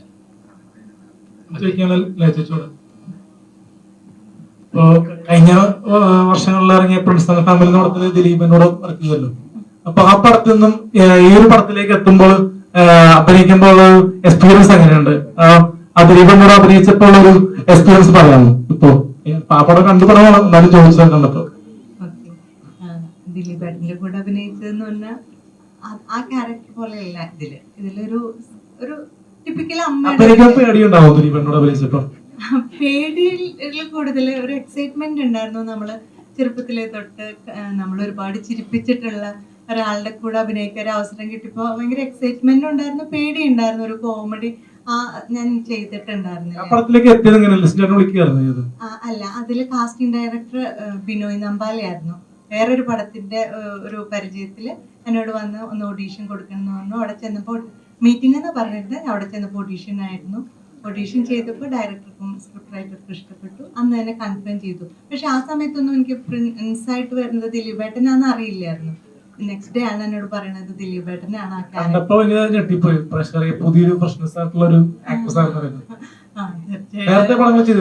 ആ അതിലും മുന്നേ രേഖാചിത്രത്തിൽ അനശ്വരരാജിന്റെ അമ്മയായിരുന്നു, പത്മിനിയിൽ അനശ്വരയുടെ അമ്മയുടെ ആയിരുന്നു, ഗുരുവായൂരമ്പല നടയിൽ. അങ്ങനെ പടങ്ങൾ തുടക്കം തൊട്ട് ഞാൻ 369 ആയിരുന്നു എന്റെ തുടക്കത്തിലത്തെ. ആലിയിലത്തെ കഥാപാത്രം എന്ന് പറഞ്ഞിട്ടുണ്ടെന്ന് വെച്ചാല് ഇതില് ഒരു കുടുംബ പശ്ചാത്തലത്തിലുള്ള ഒരു കഥയാണ്. ഒരു ഫാമിലി ഓറിയന്റഡ് ആയിട്ടുള്ള ഒരു മൂവിയാണ്. ഇതിൽ എൻ്റെ കഥാപാത്രം എന്ന് പറഞ്ഞാൽ നായികയുടെ അമ്മയായിട്ടായിരുന്നു. അതൊരു നല്ല ഒരു എക്സ്പീരിയൻസ് ആയിരുന്നു, ഒരു ലേഡി ഡയറക്ടറുടെ കൂടെ ഉള്ളത്. ഇത് തമിഴിലും മലയാളത്തിലും ഉണ്ട്. അതിൽ റൊമാൻസ് ഉണ്ട്, കോമഡി ഉണ്ട്, ഇമോഷണൽ ഉണ്ട്. അപ്പോൾ അതുകൊണ്ട് നിങ്ങൾക്ക് എല്ലാവർക്കും ഇത് ഇഷ്ടപ്പെടുന്ന നല്ല ഉറപ്പുണ്ട്. എല്ലാവരും കാണണം, സപ്പോർട്ട് ചെയ്യണം. Thank you.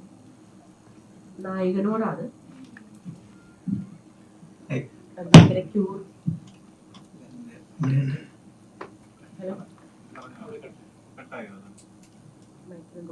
ഹലോ, ഭയങ്കര ക്യൂട്ടായിട്ടാണ് വന്നിരിക്കുന്നത്.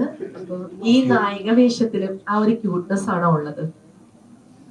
നായിക പല പല ടൈപ്സ് ഓഫ് ഇമോഷൻസിൽ കൂടെ പോകുന്നുണ്ട്. ഒരു പോർഷനിൽ ഡെഫിനറ്റ്ലി ഭയങ്കര ക്യൂട്ടായിട്ടും ഭയങ്കര ചാമിങ് ആയിട്ടുള്ള ഒരു ആലീനെയാണ് നമ്മൾ കാണുന്നത്. പിന്നെ അതിന് ശേഷമാണ് ഡിഫറെന്റ് ലെയേഴ്സിലേക്ക് പോവുക ക്യാരക്ടറിന്റെ. വില്ലനായിട്ട് മാറുന്നുണ്ടോ അതില്? ആര്? ഞാനോ? അത് പറഞ്ഞു കഴിഞ്ഞാൽ പിന്നെ പടം മുന്നോട്ട് പോയില്ല. അതറിയണമെങ്കിൽ നിങ്ങളെല്ലാവരും 14-ാം തീയതി പോയി ആലി സിനിമ കാണണം.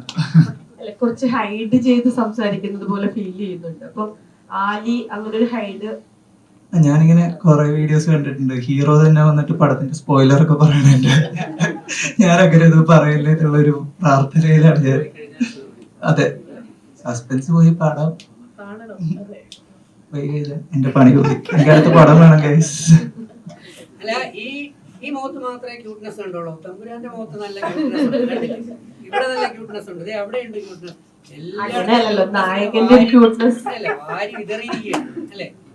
നമ്മുടെ ആലിയുടെ നായകന്റെ ക്യൂട്ട്നെസ് ആലി എന്ന നായകനെയാണ് നമ്മള്. ഈ ആലി എന്ന് പറയുന്ന സിനിമയിലെ മിക്കവർക്കും ക്യൂട്ട്നെസ് ആണ്. എന്തുകൊണ്ടാണ് പടം കാണുമ്പോൾ മനസ്സിലായല്ലോ, എല്ലാ പാർട്ടുകളും ക്യൂട്ടായിട്ടാണ് ചെയ്തത്. ഇപ്പൊ ഒന്ന് മെലിഞ്ഞതാ. ക്യൂട്ട്നെസ് ഇപ്പൊ പോയിരിക്കും. ടെൻഷൻ കൊണ്ട് വെച്ചതാണോ? നല്ല ചബ്ബി നായകനാണ്. അല്ല, നമ്മൾ ഓരോ റോളിലേക്ക് വരുമ്പോൾ ഡിഫറെന്റ് സ്റ്റൈലായിരിക്കുമല്ലോ പോകുന്നത്. ഇപ്പൊ ആലി ചെയ്യുമ്പോൾ എനിക്ക് കുറച്ചും കൂടി മെച്ചുവേർഡ് ആയിട്ടുള്ള ഒരു ഡോക്ടർ ക്യാരക്ടർ ആയിരുന്നു. UAE വർക്ക് ചെയ്യുന്നു. സോ എന്റെ ബോഡിയും ലാംഗ്വേജ് ആണെങ്കിലും ഞാൻ അഭിനയിക്കണമെങ്കിലും പെരുമാറുന്നതാണെങ്കിലും അതുപോലത്തെ ഒരു സെറ്റപ്പിലാണ്. പിന്നെ അത് കഴിഞ്ഞ് ഞാൻ നേരെ ചെയ്ത ഒരു പോലീസ് സ്റ്റേഷനായിരുന്നു. അപ്പൊ ഞാൻ നേരെ മുടിയെല്ലാം വെട്ടിയെല്ലാം പോയി. ഇപ്പൊ ഞാൻ ചെയ്തുകൊണ്ടിരിക്കുന്ന ഹോട്ട്സ്റ്റാറിൽ ഒരു വെബ് സീരീസ് ചെയ്തുകൊണ്ടിരിക്കുന്നത്. അതിൽ ഒരു ബിലോ 30 ആയിട്ടുള്ള ഒരു ക്യാരക്ടറാണ്. അതുകൊണ്ടാണ് ഇപ്പൊ എന്റെ പോലെ ഇങ്ങനെ ഇരിക്കണം. ഇനിയിപ്പോ അടുത്തത് ഒറിജിനൽ ക്യൂട്ട്നെസ് കണ്ടിട്ടില്ല, അതാണ്. ഒറിജിനൽ ക്യൂട്ട്നെസ് കാണണമെങ്കിൽ ആലി കാണണം. അതാണ് ഞാൻ പറഞ്ഞത്. സാറിനോടാണ്. ദുബായിൽ വന്ന് ക്ഷീണിച്ചെങ്കിരിക്കുമെന്ന് അറിയാം. സോ ഈ ഒരു മൂവിയിലേക്ക് വന്നപ്പോ ഓൾറെഡി ഒത്തിരി ഷോർട്ട് ഫിലിം ഒക്കെ ചെയ്തു എന്ന് പറഞ്ഞല്ലോ. എന്തായിരുന്നു ഇതിനകത്ത് ഡിഫറെന്റ് ആയിട്ട് വന്നൊരു ക്യാരക്ടർ വേഷം?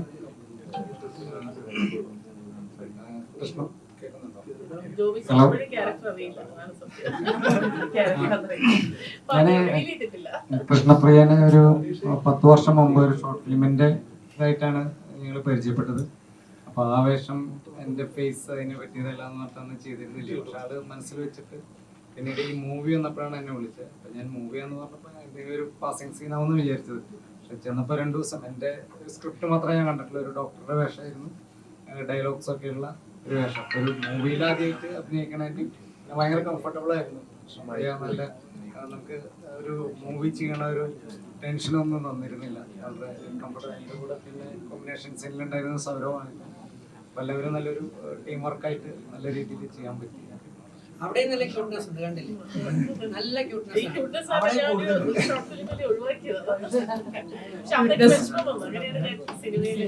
ക്യൂട്ട്നെസ് കൂടിയത് കൊണ്ടാണോ? റോളാണ്, ക്യാരക്ടർ റോളാണ്. സാറിനോടാണ്.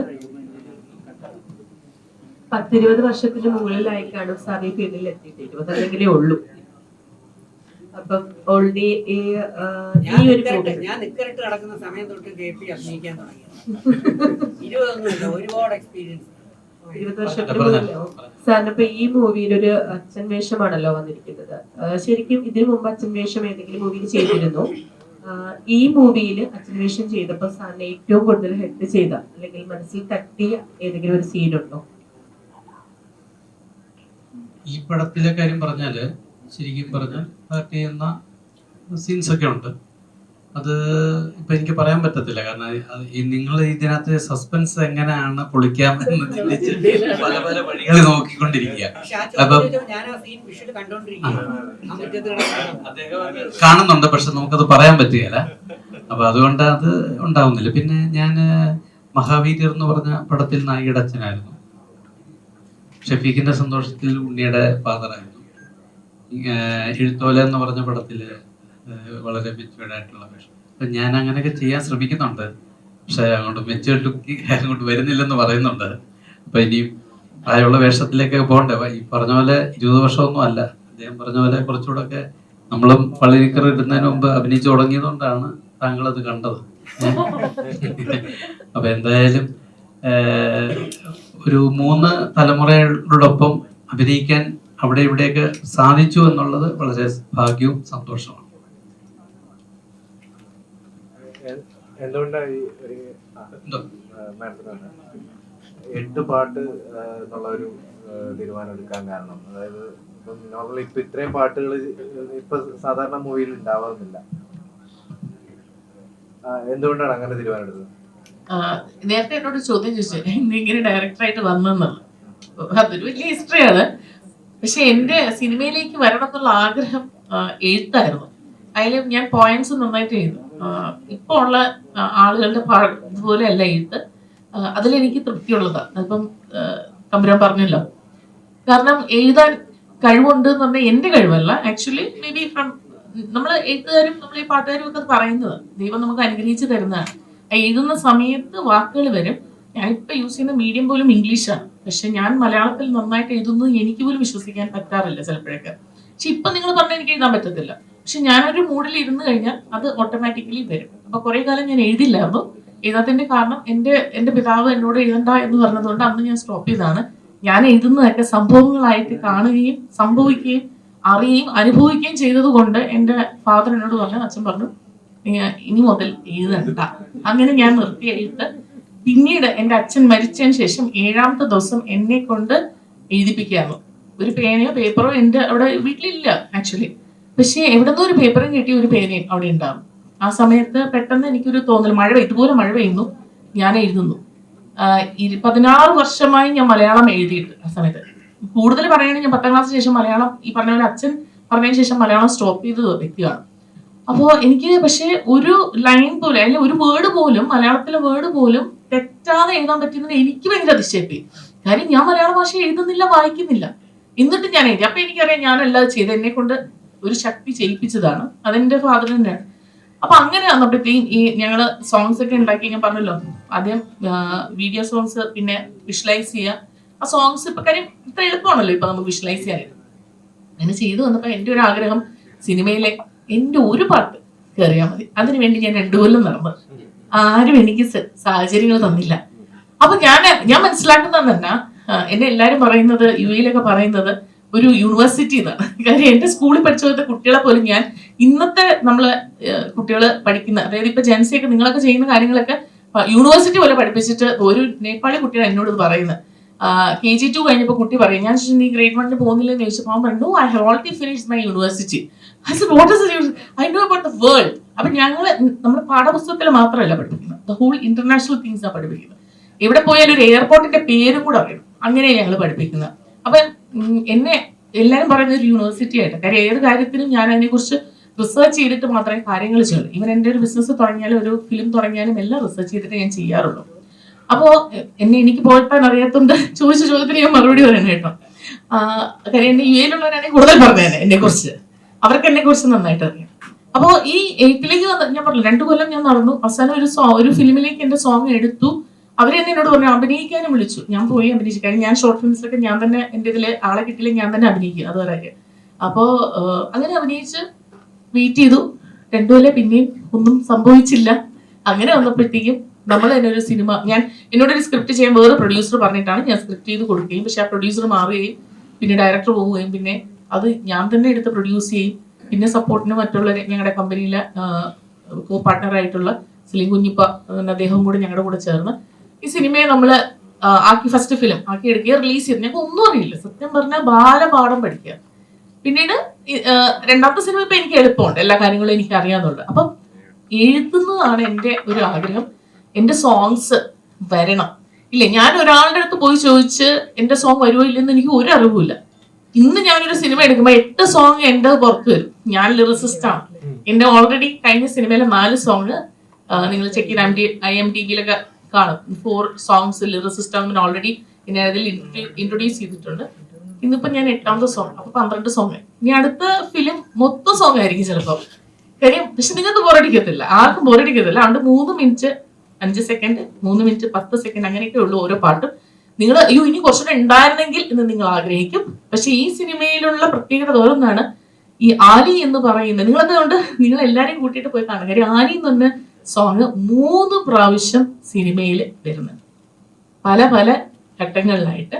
അപ്പോൾ അതിന് ഭയങ്കര പ്രത്യേകത ഉള്ളതുകൊണ്ടാണ് ആ പാട്ട് പിന്നെയും പിന്നെയും അതിൻ്റെ അകത്ത് വരുന്നത്. 3 അല്ല 4 ലാസ്റ്റ് വന്നിട്ട് അത് അദ്ദേഹത്തിന്റെ റിക്വസ്റ്റ് ആയിരുന്നു. എൻ ടൈറ്റിലും കൂടെ പോകുന്നത് ആലി എന്നെ സോങ് ആണ്.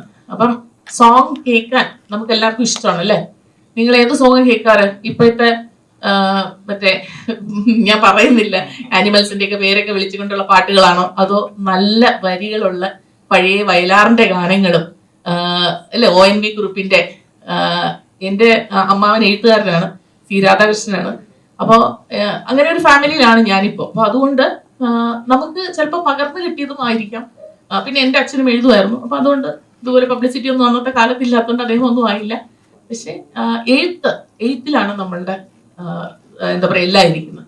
അതിന് വേണ്ടിയിട്ടാണ് ഞാൻ സിനിമ ചെയ്യുന്നത്. അപ്പൊ ഞാൻ മനസ്സിലാക്കിയ ഒരു കാര്യം, നിങ്ങൾക്ക് അവസരങ്ങൾ കിട്ടില്ല. നിങ്ങൾക്ക് എത്ര കഴിവുണ്ടെങ്കിലും നിങ്ങൾക്ക് ഒരു അവസരം കിട്ടില്ല. പക്ഷെ ഞാൻ അപ്പൊ മനസ്സിലാക്കിയത് എനിക്ക് അവസരങ്ങൾ കൊടുക്കാൻ കഴിയുന്നു. ചിലപ്പോൾ അതായിരിക്കും ദൈവം എന്നെ നിയോഗിച്ചിരിക്കുന്നത്. അതുകൊണ്ട് ആർക്കൊക്കെ കഴിവുണ്ടോ ഞാനത് നോട്ട് ചെയ്ത് വെക്കും, ഞാൻ അവർക്ക് അവസരം കൊടുക്കും. അതാണ് എൻ്റെ എയിം. ഹലോ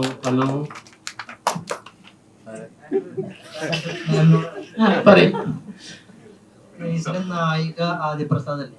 അപ്പൊ എന്തുകൊണ്ട് നായിക ഇതിന്റെ പ്രസ് മീറ്റിന് ഇവിടെ വന്നില്ല? നായിക ക്ഷണിച്ചിട്ടുണ്ടായിരുന്നു, എനിക്ക് തോന്നുന്നു എല്ലാരും ക്ഷണിച്ചിട്ടുണ്ട്. പക്ഷെ അവർക്ക് വരാൻ താല്പര്യം ഇല്ലാത്തോണ്ട് പറഞ്ഞില്ല. ഒരുപക്ഷെ അവരെ വേറൊരു വർക്കിലായിരിക്കാം, അല്ലെങ്കിൽ ഈ സുഖയിലായിരിക്കാം. എന്തായാലും ഇപ്പോഴത്തെ കാലാവസ്ഥ റോഡിൽ കൂടെ വണ്ടി വരാൻ പറ്റും. ഇപ്പൊ KP ഇന്നലെ റൂം എടുത്തിവിടെ താമസിക്കും. അപ്പൊ അവരുടെ വരാനുള്ള സാഹചര്യം ആലപ്പുഴ വേറെ എവിടെ ചിലപ്പോൾ ചെന്നൈയിലായിരിക്കും. അപ്പൊ വരാനുള്ള സാഹചര്യം പ്രോബ്ലം ഉണ്ടാവും. അപ്പൊ നമ്മൾ ഒരാൾ വരാത്തത് കൊണ്ട് ഈ പ്രോഗ്രാം നമുക്ക് മാറ്റി വെക്കാൻ പറ്റുന്നില്ലല്ലോ. നമ്മളീ പ്രോഗ്രാം നടത്തിയില്ലേ? അപ്പൊ ഇതിനകത്ത് കുറച്ചുപേര് വന്നില്ല. കൈലാഷ് വന്നില്ലല്ലോ, കൈലാഷിന്റെ സുഹൃത്താണ്. പക്ഷെ കൈലാഷിന് വേറെ ഷൂട്ട് കിടക്കുകയാണ്. ആ ഷൂട്ടിൽ കൈലാഷ് ഒറ്റയ്ക്കല്ല, അതിൽ ബന്ധപ്പെട്ട് വേറെ ആർട്ടിസ്റ്റുകളുണ്ട്. പുള്ളിക്ക് മാത്രമായിട്ട് വീഡിയോ വരുമ്പോൾ അവിടെയുള്ള പ്രൊഡ്യൂസറിന് അത് പ്രോബ്ലം ഉണ്ടാവും. അപ്പൊ ഇതൊക്കെ നമ്മൾ അങ്ങോട്ടും ഇങ്ങോട്ടും അഡ്ജസ്റ്റ് ചെയ്ത് ചെയ്യാൻ പറ്റുന്ന ഒരു സംഭവമാണ്. ഒരാൾ വരാത്തത് കൊണ്ട് പരിപാടി നടന്നില്ല എന്നല്ല, പരിപാടി ഗംഭീരമായിട്ട് നടക്കുന്നില്ല ഇല്ലേ? അത് നിങ്ങൾ അവരോട് നമ്മളല്ല അതിന്റെ ഉത്തരം പറയാം. ആ ചോദ്യത്തിന്റെ ടോൺ കേട്ടാണ്ടല്ലോ, നിങ്ങൾ എന്തുകൊണ്ട് കൊണ്ടുവന്നില്ല, നിങ്ങൾ എന്തുകൊണ്ട് നായികയെ കൊണ്ടുവന്നില്ല, നായിക ഇവിടെ പോയി എന്നൊരു ക്രോസ് ക്വസ്റ്റ്യൻ പോലെ ഫീൽ ചെയ്തു. അല്ല, നായികയാണല്ലോ വെച്ചേക്കുന്നത്. അപ്പൊ നായിക വരണം എന്നുള്ളതാണ് എല്ലാവരുടെയും ആഗ്രഹം. നമ്മളെയൊന്നും അല്ല കാണേണ്ടത്, നായികയാണ്. അതെ, അത് ഹൈഡ്. അപ്പൊ നിങ്ങൾക്ക് നായിക കാണാൻ നിങ്ങൾ തിയേറ്ററിൽ വന്നേ പറ്റും. പിന്നെ ഈ സിനിമയിൽ അഭിനയിച്ച 8 10 പേരുടെ ഈ ഓഡിയൻസ് നിങ്ങളുടെ കൂട്ടത്തിൽ തന്നെ ഉണ്ട്. 8 പേരോ 10 പേരോ തിരുവനന്തപുരത്ത് വന്നു, തൊടുപുഴയിൽ നിന്ന് വന്നു. നായകന്റെ കൂടെ അഭിനയിച്ച രാജേഷ് ഉണ്ട്, അബദ്ധത്തിൽ കയറി വന്ന് അഭിനയിച്ച മനോജ് ഉണ്ട്, പിന്നെ സുരേഷ് തിരുവല്ല, ഞങ്ങളുടെ പോലീസുകാരൻ. സാറ് പോയോ? തിരുവല്ല സാറത് എവിടെയുണ്ട്? സാറതിൽ പ്രത്യേക ഒരു ഡിഫറെന്റ് വേഷമാണ് ഇട്ടേക്കുന്നത്. സാറാണ് ഇവിടെ കോമഡി നടത്തുന്നത്.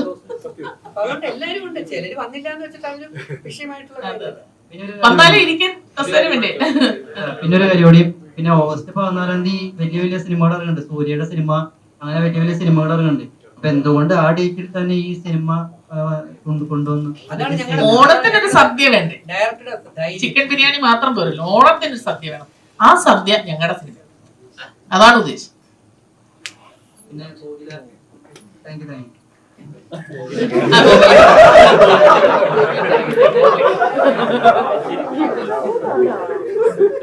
എങ്ങനെ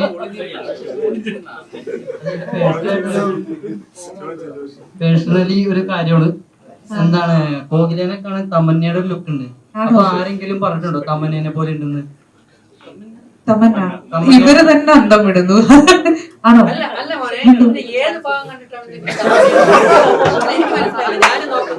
ഇതായിരുന്നു ലൊക്കേഷനില്. ലൈക്ക് അങ്ങനെ കളിയാക്കുന്നല്ല, ഹ്യൂമർ ഉണ്ടായിരുന്നു. പക്ഷെ ഞങ്ങളോടൊപ്പം ഇത്രയും ഉണ്ടായിട്ടും ഞങ്ങൾക്ക് ഇതുവരെയും തമന്നയുടെ ഒരു ഭാഗം പോലും കാണാൻ പറ്റില്ല. നീ തമന്നയുടെ ഏത് ഭാഗമാണ്? ഇതിൽ കൂടുതൽ ട്രോൾ എനിക്ക് കിട്ടുന്നില്ല ആ ക്വസ്റ്റ്യൻ. അതല്ല, ഫേസ് കണ്ടിട്ട് കറക്റ്റ് തമന്നേനെ പോലെ ഉണ്ട്.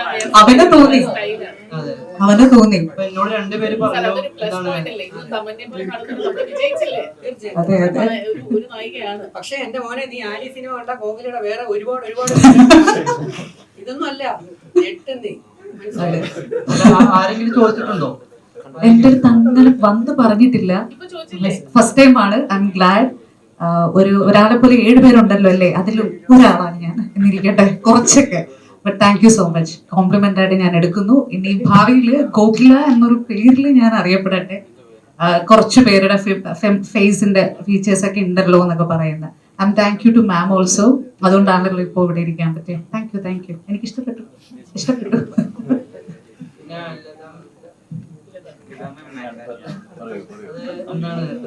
ഫാമിലി രേഖാചിത്രം, വാഴ, ഓട്ടംതുള്ളൽ, ഈ സിനിമയൊക്കെ വലിയ വലിയ ഡയറക്ടറിന്റെ കൂടെയായിരുന്നു ഇത്രയും അഭിനയിച്ചതല്ല. അപ്പൊ ഇതുപോലെ ഒരു പുതിയ ഡയറക്ടറിന്റെ ഒപ്പം സിനിമയിൽ വന്നപ്പോഴുള്ള അനുഭവം എന്താണ്? അങ്ങനെ നമുക്ക് ഇന്ന ഡയറക്ടറുടെ കൂടെ മാത്രമേ നമ്മൾ വർക്ക് ചെയ്യുമെന്ന് നമുക്ക് പറയാൻ പറ്റില്ല. നമുക്ക് നല്ല കഥാപാത്രങ്ങള്, നല്ല സ്റ്റോറി ഏതാണോ ഞാൻ അതിനാണ് പ്രിഫറൻസ് കൊടുക്കുന്നത്. നമ്മൾക്ക് അഭിനയിക്കാനുള്ള അത് ഉണ്ടോ, വെറുതെ ഒരു അമ്മയായിട്ടോ അല്ലെങ്കിൽ ഒരു ചേച്ചിയായിട്ടോ വന്ന് പോയിട്ട് കാര്യമില്ലല്ലോ. ആ കഥാപാത്രത്തിന് എന്തെങ്കിലും ചെയ്യാനുണ്ടോ എന്നുള്ളത് ഞാൻ നോക്കി. അപ്പൊ എന്നോട് പറഞ്ഞു, അത് സാറാണ് പറഞ്ഞത് ഇങ്ങനെയുള്ള ഒരു കഥാപാത്രമാണ് ഇതിലുള്ളത് എന്ന് പറഞ്ഞു. ഞാൻ ഓക്കെ ആയിരുന്നു ആ കഥാപാത്രം അഭിനയിക്കാനായിട്ട്. അതുകൊണ്ടാണ് അങ്ങനെ ഇന്ന വലിയ വലിയ പടങ്ങൾ. ഞാനും തമ്മിൽ 4 പടങ്ങൾ ഒരുമിച്ച് ചെയ്തു. ഇപ്പൊ എസക്കിയിൽ വരാൻ പോകുന്നു ഞങ്ങൾ ചെയ്തിട്ടുണ്ട്. അപ്പൊ അതിപ്പോ കുറച്ച് നാൾ മുമ്പ് ചെയ്തതാണ്. അപ്പൊ ഈ ക്യാരക്ടർ ഫിക്സ് ചെയ്തപ്പോൾ വളരെ കംഫർട്ടബിൾ ആയിരുന്നു, ഹാപ്പി ആയിട്ട് വന്നു. ഒരു പ്രോബ്ലം ഇല്ല, ഒരു ഡിമാൻഡ് ഇല്ല, വളരെ ഹാപ്പി ആയിട്ട് കന്യാകുമാരിക്ക് വന്നു. ചെയ്തു കഴിഞ്ഞിട്ട് കന്യാകുമാരി ദേവിയുടെ ഒരു പ്രതിമ പോലെയുള്ളത് എനിക്ക് സമ്മാനവും തന്നിട്ട് പോയി. അതെന്റെ പൂജാമുറി. എനിക്കൊരു വേഷം തന്നത് സാറാണല്ലോ. അപ്പൊ പ്രതീക്ഷിച്ചു സാറിന്റെ വൈഫായിട്ട് കൊണ്ടുവരുന്നു.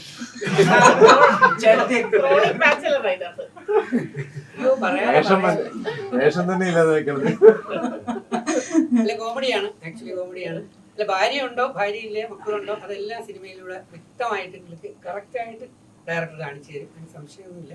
പക്ഷെ സംതിങ് ഡിഫറെന്റ് ആണ്. എന്താണ് കുറെ സിനിമകൾ ചെയ്തല്ലോ, ഇനി എന്നൊരു വില്ലൻ വേഷത്തിലേക്ക് വരും? കാരണം ചേട്ടനെ കണ്ടറിയാം, പഴയ സിനിമകളിലെ വില്ലന്മാരുടെ ലുക്ക് ഉണ്ട്. നിന്റെ നാക്ക് പൊന്നായിരിക്കട്ടെ. ആ താടിയും ആ കണ്ണും എല്ലാം കാണുമ്പോൾ വില്ലന്മാരുടെ. അല്ല, ഇത് നമ്മൾ വിചാരിച്ച കിട്ടുന്നതല്ല. ഡയറക്ടർമാര്, പ്രൊഡ്യൂസർമാര്, ആ പ്രൊഡക്ഷൻ ടീം അവർ തീരുമാനിക്കണം ഏത് ക്യാരക്ടർ കൊടുക്കണം, ഏത് കൊടുത്താൽ ചെയ്യാൻ പറ്റും. പക്ഷെ ഞാനിപ്പം ആക്ച്വലി പറഞ്ഞ 36 പടം കഴിഞ്ഞു. എൻ്റെ 24 പടം വരാനായിട്ട് റെഡിയാവുന്നുണ്ട്. ഈ 36 പടത്തിലും ഞാൻ വ്യത്യസ്തമായ ക്യാരക്ടേഴ്സാണ് ചെയ്തിരിക്കുന്നത്. പിന്നെ ഞാൻ പറയാറുണ്ട്, ഈ സാധാ ഓർഡിനറി ഡോക്ടർ, അധ്യാപകൻ, വക്കീൽ അങ്ങനെയുള്ള വേഷത്തിനേക്കാൾ ഉപരി വ്യത്യസ്തമായിട്ടുള്ള ഞെട്ടിക്കുന്ന വെറൈറ്റി ക്യാരക്ടേഴ്സ് ചെയ്യണം എന്നാണ് എൻ്റെ കൂടുതൽ ആഗ്രഹം. കാരണം ഒരു നല്ല ആർട്ടിസ്റ്റിനെ സംബന്ധിച്ച് ഒരു ഈഗോയും ഇല്ലാതെ എന്തും ചെയ്യാൻ കഴിയണം. ബലാത്സംഗം, പീഡനം, സൈക്കോ, മെന്റൽ, അതുപോലെ PK-യിൽ അമീർ ഖാൻ തകർത്തതുപോലെ അങ്ങനെ വെറൈറ്റി വേഷങ്ങൾ വരുമ്പോൾ മോൻ്റെ ആഗ്രഹം ഞാൻ സാധിച്ചു തരും. ഏകദേശം 7 പടങ്ങൾ വരുന്നുണ്ട്. അതിൽ ഞാൻ ത്രൂ ഔട്ട് വില്ലനാണ്. അത് ഞെട്ടുന്ന ചില സാധനങ്ങൾ ഉൾപ്പെടെ മിക്കവാറും വരും മാസങ്ങളിൽ റിലീസ് ചെയ്യും. അപ്പം നിങ്ങൾക്ക് മനസ്സിലാവും ഞാൻ റിയൽ ആർട്ടിസ്റ്റ് ആണോ അല്ലയോ എന്നുള്ളത്. അത് കാത്തിരുന്ന് കാണുക എന്നുള്ളത് കൊണ്ടാണ് ഞാൻ പറയാത്തത്. നെഗറ്റീവ് ക്യാരക്ടേഴ്സാണ് ഇപ്പം എനിക്ക് കൂടുതൽ കിട്ടുന്നത്. എല്ലാം നന്നാവട്ടെ. ആര്യ എന്ന സിനിമ വിജയിക്കട്ടെ. Thank you. ഇതിൽ ഒരുപാട് പേരോട് എനിക്ക് നന്ദിയുണ്ട്. തുടക്കത്തിൽ തന്നെ സാറിനോട് നന്ദി പറയട്ടെ. കാര്യം കാസ്റ്റിംഗ് സാറ് കുറേ പേര് തന്നവരെല്ലാവരും എൻ്റെ കൂടെ നിന്ന് നല്ല രീതിയിൽ നമുക്കിത് അഭിനയിച്ച് കാഴ്ചവെച്ചിട്ടുണ്ട്. പിന്നെ എന്നോടൊപ്പം നിന്ന് എൻ്റെ കൂടെ വർക്ക് ചെയ്ത എഡിറ്റർ അബു ജിയാദിനോട് സ്പെഷ്യൽ നന്ദി എല്ലാവരും മുമ്പിൽ ഞാൻ പറയുകയാണ്. കാരണം അബു ജിയാദ് എന്ന് പറഞ്ഞ വ്യക്തി ഇല്ലെങ്കിൽ ഈ സിനിമ ഇന്ന് ഫൈനലിൽ എത്തില്ല. അപ്പൊ അതുകൊണ്ട് ഞാൻ മാത്രമല്ല, ഇതിന്റെ കൂടെ ഉള്ളവർ, അദ്ദേഹത്തിന് ഒരു ക്ലാപ്പ് നിങ്ങൾ എല്ലാവരും കൊടുക്കണം. കാര്യം നമ്മൾ ഇന്ന് ഇവിടെ ഇരിക്കുന്നുണ്ടെങ്കിൽ അബു ജിയാദ് എന്ന് പറഞ്ഞ വ്യക്തിയാണ്. അതാണ് എഡിറ്റർ കേട്ടോ. അതിന്റെ കഥകളൊക്കെ നിങ്ങൾ സിനിമ കണ്ടിട്ട് ചോദിച്ചാൽ ഞാൻ പറഞ്ഞു തരും. ഞാൻ അനുഭവിച്ച തിക്ത അനുഭവങ്ങളൊക്കെ ചോദിച്ചല്ലോ, അപ്പൊ പറഞ്ഞു എഡിറ്ററെ ഒന്ന് ഞാൻ ഇതിലേക്ക് ക്ഷണിക്കുന്നു. എഡിറ്റർ സിനിമ കാണുന്ന ഒരു സിനിമ കണ്ടിട്ടല്ലേ നമ്മളോട് ചോദിക്കുന്നത്.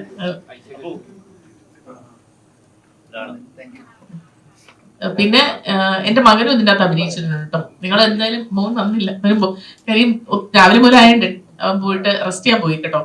നാളത്തെ വരാൻ പോകുന്ന നായകനാണ്, അതുകൊണ്ട് ഇപ്പോഴേ റെസ്റ്റ് തുടങ്ങിയിട്ടുണ്ട്. പിന്നെ എനിക്ക് നന്ദി പറയാനുള്ള എൻ്റെ കൂടെ ഒപ്പം നിന്ന് എൻ്റെ ഹസ്ബൻഡ് ഒപ്പം നിന്നിട്ടുണ്ട്. എൻ്റെ കൂടെ ഞങ്ങളുടെ കോ പ്രൊഡ്യൂസർ ആയിട്ടുള്ള സലീം കുഞ്ഞിപ്പ. അദ്ദേഹം എത്തിച്ചേർന്നിട്ടില്ല, പക്ഷെ അദ്ദേഹത്തിന്റെ ഫാമിലിയുടെ സപ്പോർട്ട് നമ്മളോടൊപ്പം ഉണ്ട്. അതുകൊണ്ടാണ് നമ്മളെല്ലാവരും ഈ സിനിമ റിലീസിംഗിലേക്ക് എത്തുന്നത്. നമ്മളെ കൂടെ ഇല്ല, കാര്യം അദ്ദേഹത്തിന് അങ്ങനെ വന്നിരിക്കുന്ന ഇഷ്ടമല്ല. നമ്മളെ പുറത്തുനിന്നും നമ്മളെ സപ്പോർട്ട് ചെയ്യുന്നുണ്ട്. അപ്പൊ ഫണ്ടായിട്ടും എന്തൊക്കെ ചെയ്യണോ, ലീഗലിയുള്ള ഇഷ്യൂസ് ആണെങ്കിലും പ്രശ്നങ്ങളും എല്ലാം അദ്ദേഹം കൂടെ ഉള്ളതുകൊണ്ടാണ് ഇന്ന് ഞാൻ ഇങ്ങനെ പ്രൗഢിയായിട്ട് ഇരിക്കുന്നത് നമ്മൾ എൻ്റെ കൂടെ എല്ലാവർക്കും ഇരിക്കാൻ കഴിഞ്ഞ. അപ്പൊ അതുകൊണ്ട് നിങ്ങൾ എല്ലാവരും ഞങ്ങളുടെ ഫിലിം സപ്പോർട്ട് ചെയ്യുക. എല്ലാവർക്കും നന്ദിയുണ്ട് കേട്ടോ. എല്ലാവരും നമ്മുടെ കൂടെ ഇന്ന് വന്ന എല്ലാവർക്കും നന്ദി. അതുകൂടെ നിങ്ങൾ ഓരോരുത്തർക്കും വന്നതില് സന്തോഷമുണ്ട്. നിങ്ങളാണ് ഞങ്ങളുടെ ആലി സിനിമ വിജയമാക്കേണ്ടത്. നേരത്തെ പറഞ്ഞതുപോലെ ഇപ്പൊ ഈ ഇയറിൽ ഞാൻ മാത്രമേ ഉള്ളൂ എന്ന് തോന്നുന്നു വിമൻ ഡയറക്ടർ. സാധ്യതയോടെ നിൽക്കുന്ന വിമൻ ഡയറക്ടറെ പ്രൊമോട്ട് ചെയ്ത് കഴിഞ്ഞാൽ ഒരുപാട് പേർക്ക് സാധ്യതകൾ ഇനിയും ഉണ്ടാക്കാം നമുക്ക്. ഓക്കെ, അപ്പൊ എല്ലാരും ഇത് നല്ല രീതിയിൽ പബ്ലിസിറ്റി കൊടുത്ത് നമ്മുടെ ആലി സിനിമ നിങ്ങളെല്ലാരും വാച്ച് ചെയ്ത് ഞാൻ പറയില്ല ക്രിട്ടിസൈസ് ചെയ്യാൻ. നിങ്ങൾക്ക് കാണുമ്പോൾ എന്ത് കുറവുണ്ടെങ്കിലും ക്രിട്ടിസൈസ് ചെയ്താലേ എനിക്കും ബെറ്റർ ആയിട്ട് പിന്നെയും ചെയ്യാൻ പറ്റുള്ളൂ. അപ്പൊ അതിലൊന്നും കുഴപ്പമില്ല. പക്ഷെ അതിൽ നല്ലത് കണ്ടാൽ നല്ലത് പറയണം. നിങ്ങൾ നല്ലൊരു റിവ്യൂ നിങ്ങൾ പറയണം. അല്ലെ ഒരുപാട് പേർക്ക് അതൊരു ഗുണം ചെയ്യും.